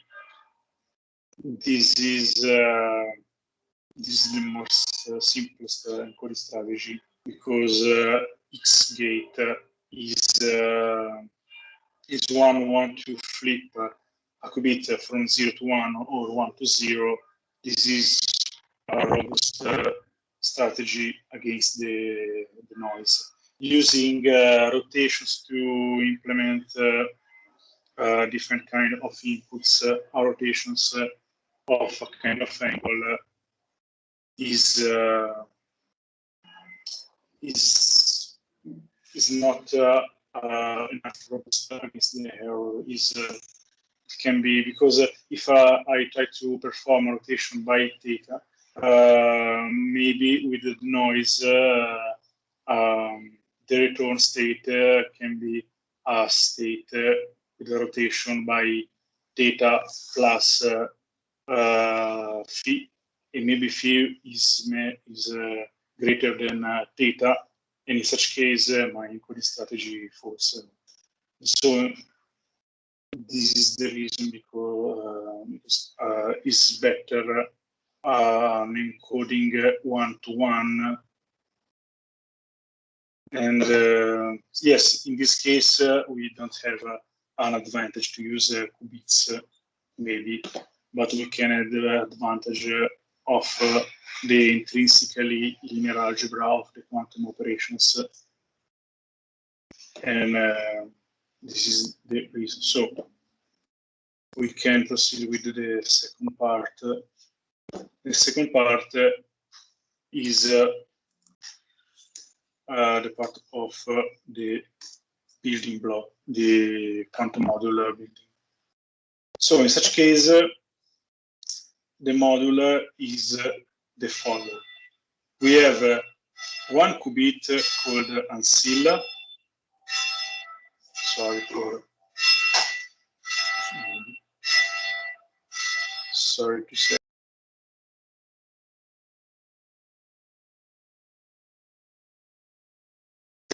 Okay. Yes, in such case, we have another one qubit, the qubit ancilla, and such quantum model perform a coupled X gate between one of the qubit and the qubit ancilla. So we have 16 qubits for one image 4 by 4. So we will have a quantum model with 16 of such gates. Each qubit is in entanglement with the qubit ancilla in such a way. And the low number parameter is the exponent of such gate. So since this gate is a gate where one X operator is computed on both the qubits, the exponent is how many times such operation is performed.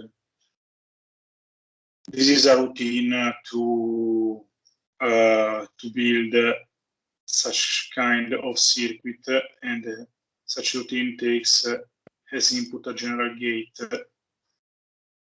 and in such case gate is XX. But in our case, because this is only an example to see how the circuit is making.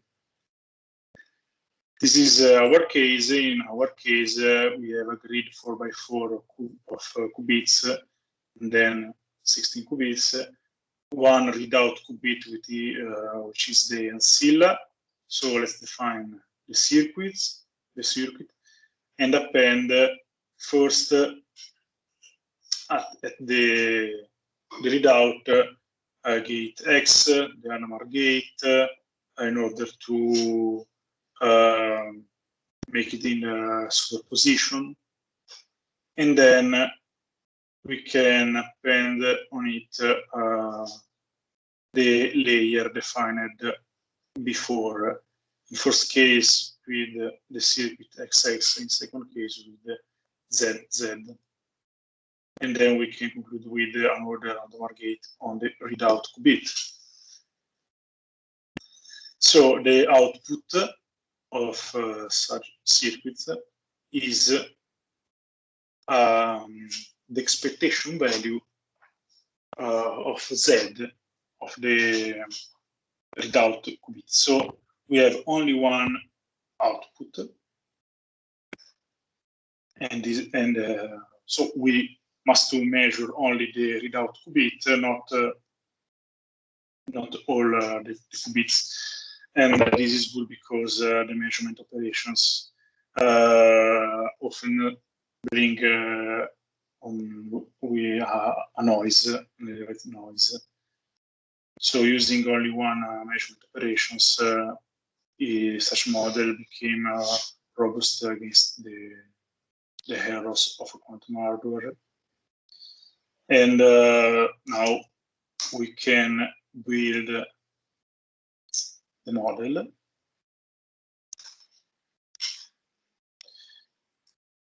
And this will be the model where we have a layer parameterized quantum circuit as in the example before, where we have the operators whose will be computed the expectation value, and the secret model. This is the input types definition.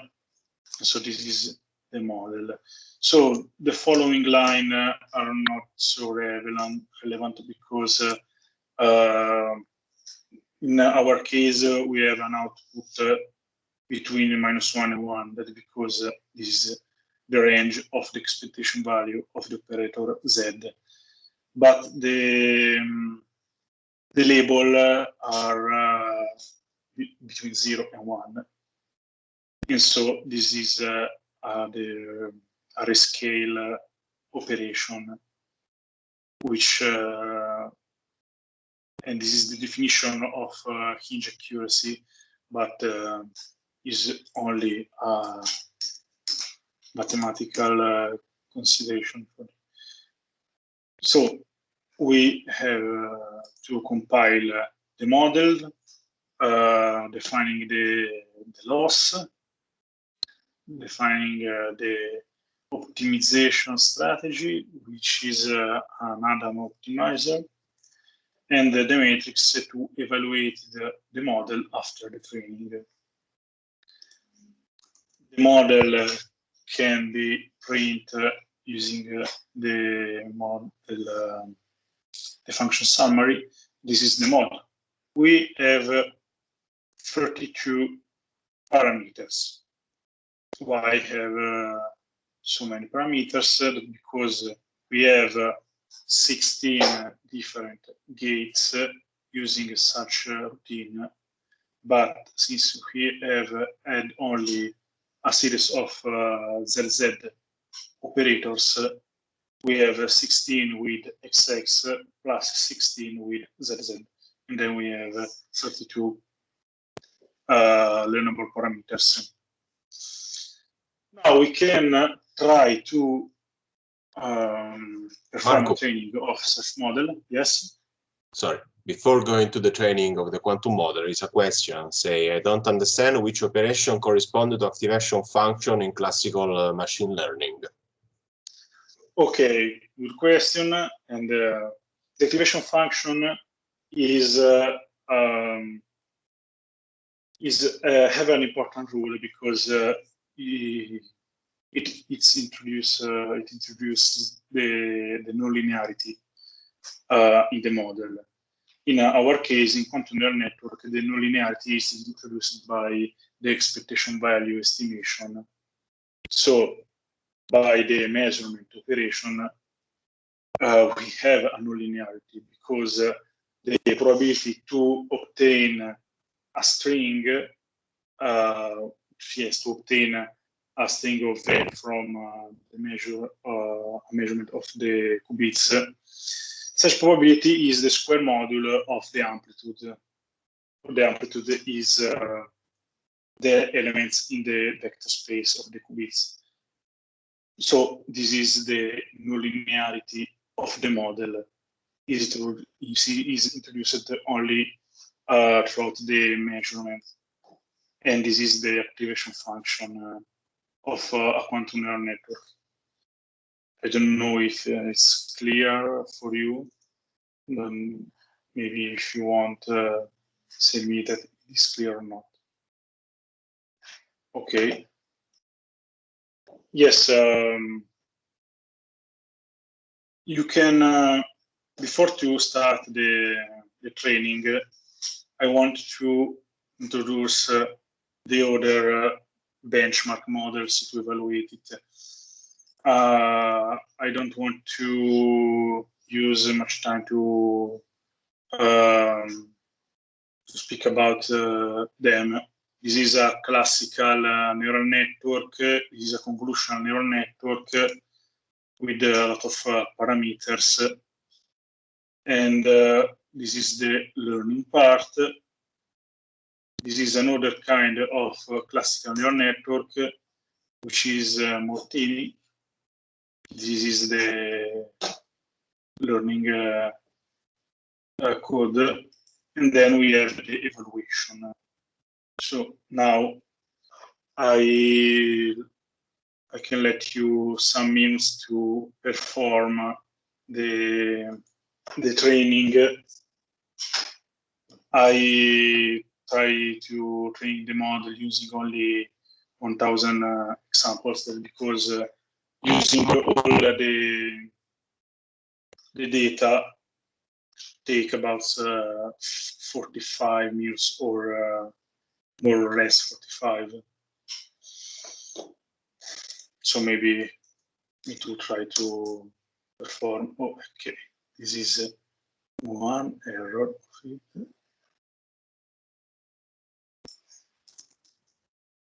Oh, yes, I try to repeat everything.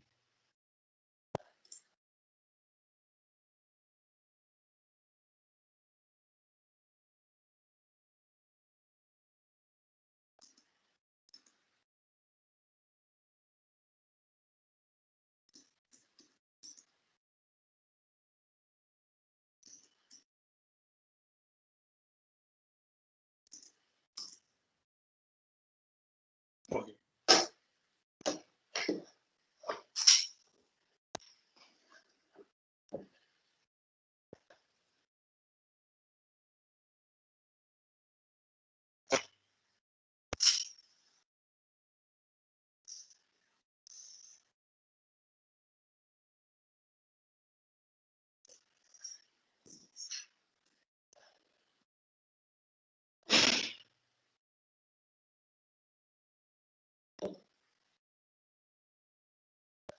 Yes,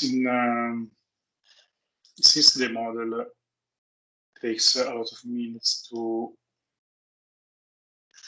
perform a training, maybe is better to continue the slides, the last slides, and then I can let you play with the model. And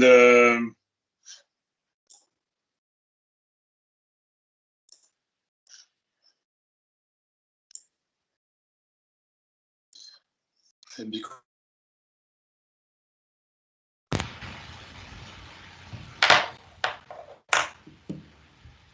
for the first iteration, there are more than maybe 20 minutes to do it.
Okay, can you hear me? Because I lost my microphone for at the moment.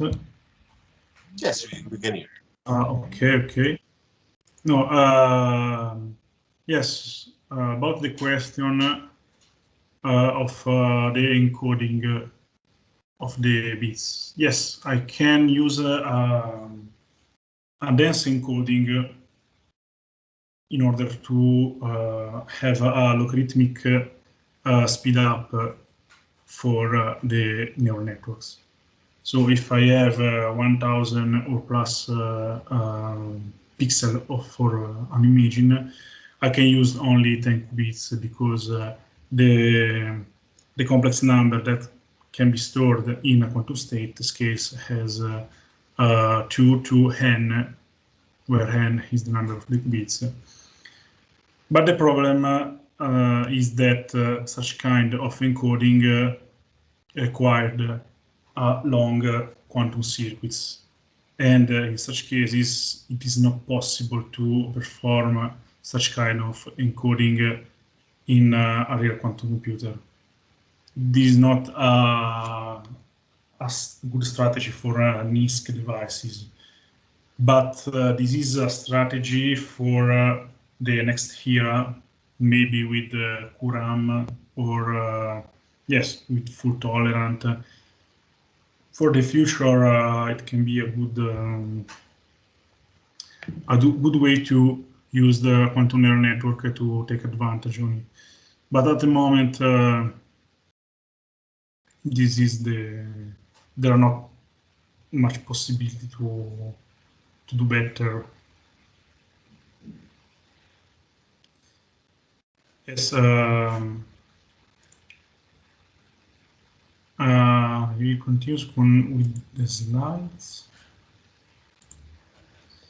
because I have only one argument to show you now.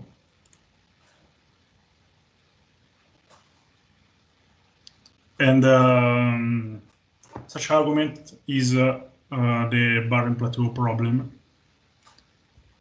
So if since I say that aberrational quantum circuits is a series of operations, and such operations can be compiled in quantum hardware with CNOTs or Pauli rotations, the problem of Pauli rotations is that they are periodic function, because is an exponential of an imaging number, pure imaging number.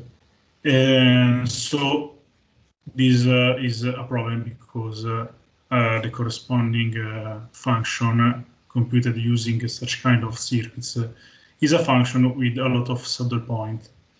And we know that for optimization, a non-convex function is a problem, mainly if there are a lot of local minima, saddle points. In such case, since the output of a quantum neural network can be a series of sine and cosine respect to the inputs variable and respect to the parameters, we have a lot of local minima, and in general the function is limited. So joint such two considerations, we can say that with the increasing the qubits with the increasing of the qubits follow a problem of vanishing gradient. So if one wants to train a quantum neural network using a lot of qubits and a lot of repetition of the quantum circuitry model, the problem is that the gradient became very small, and so the training is very hard for such kind of algorithms. At such stage, it's difficult to understand how we use the quantum neural network, why there are the hope that quantum machine learning now can bring us an advantage, because we used only algorithms with a lot of problems, the encoding, barren plateau, and so on. And so the perspective is that maybe we will have a third generation of quantum machine learning when the hardware will be better, will be free of noise. And so in such case, we will be able to define better variational algorithms, or better kind of quantum machine learning model in general, not only of such kind suitable for NISQ devices. So this is the conclusion of the lessons.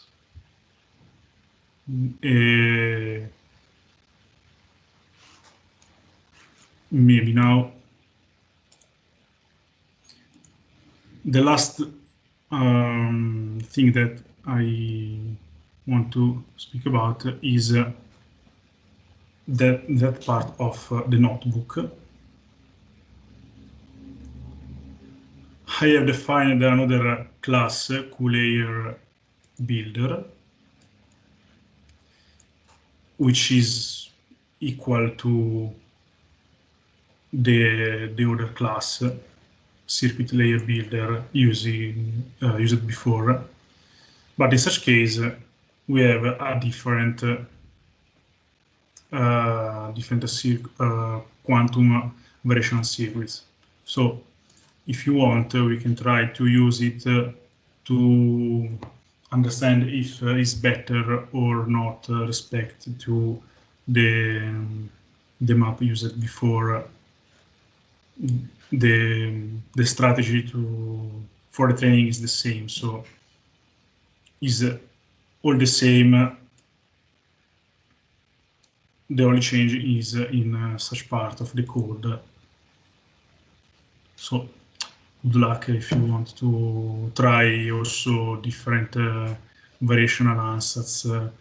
This is not is an idea, general idea, the most simple idea, but there are a lot of kind of variational ansatz. If you want, you can try to use the example in the slide 72. And maybe you can see that there are one kind of circuit better suitable for this task better than other. So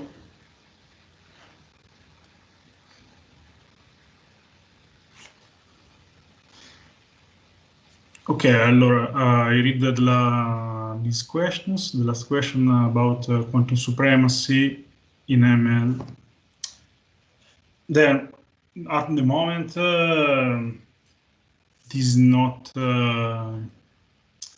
Yes, it's very difficult because there are some previsions about the quantum supremacy in some application, chemistry, machine learning. I think maybe that in chemistry, the quantum supremacy will become real before then in machine learning in general. I don't know when, maybe 10 years is reasonable, because Google, IBM, and other kind of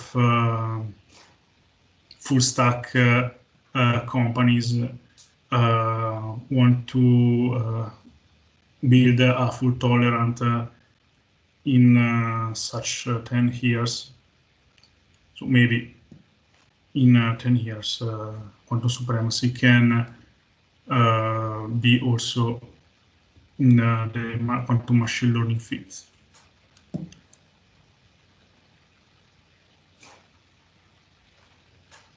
So this is the end. Thank you. Thank you, Marco. Really, thanks for your beautiful lesson today. It was a pleasure to have you here among our teachers. Thanks a lot, really. And now I think that we can have a break to lunch. We will see each other at 2 p.m. Sorry. Hi, Francesco. Before lunch? Of course. The floor is yours. This morning lesson. Okay, first of all, I want to thank you, Daniele, and all the teachers for this week of lessons.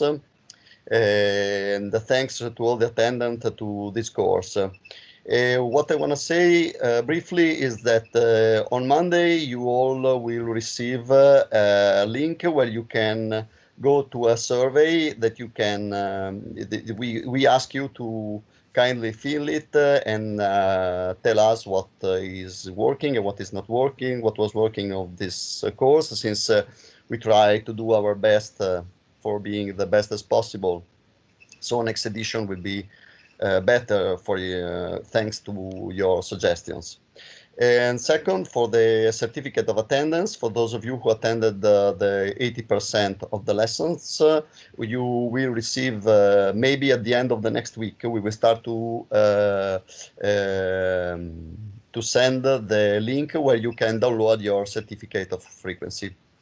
So hopefully we hope that this school will be was as useful as you for your daily job. So we thank you very much. I'm sorry that I have to do this to tell these things right now, but in the afternoon I will be busy at the end of the school and I cannot be here. So thanks to everybody, thanks to Daniele, thanks to Marco and to all the teachers, and hope to see you soon. Okay. Thanks to you, Francesco, for your organization. Francesco is the main organizer for the school. Everybody thank him because it was an hard job. Thanks a lot, Francesco. Thanks to you. Okay. The certificate is also for the auditors. Yeah, for the auditors, as I wrote in the email, for those of you who attended more than 80%, you will receive the certificate. All the presents were tracked, so we can check if you attended the more than 80% of the lessons. You see how many thanks in the chat, Francesco. Oh, really? I cannot read the chat right now. Thank you. Okay, so see you at 2 p.m. with the last part of this last lesson that will be about quantum machine learning on quantum annealers with our second guest, that is Lorenzo Rocutto, another PhD student from University of Bologna. And yes, see you at 2 p.m. Let's go to lunch. Thanks a lot. Thanks a lot, Marco. Really, thanks a lot. Thank you. Bye-bye. If you want to stay this afternoon, you will be. It will be appreciated, but of course, now you're free. Thanks a lot, really, Marco. Thank you. See you soon. Bye-bye. See you soon.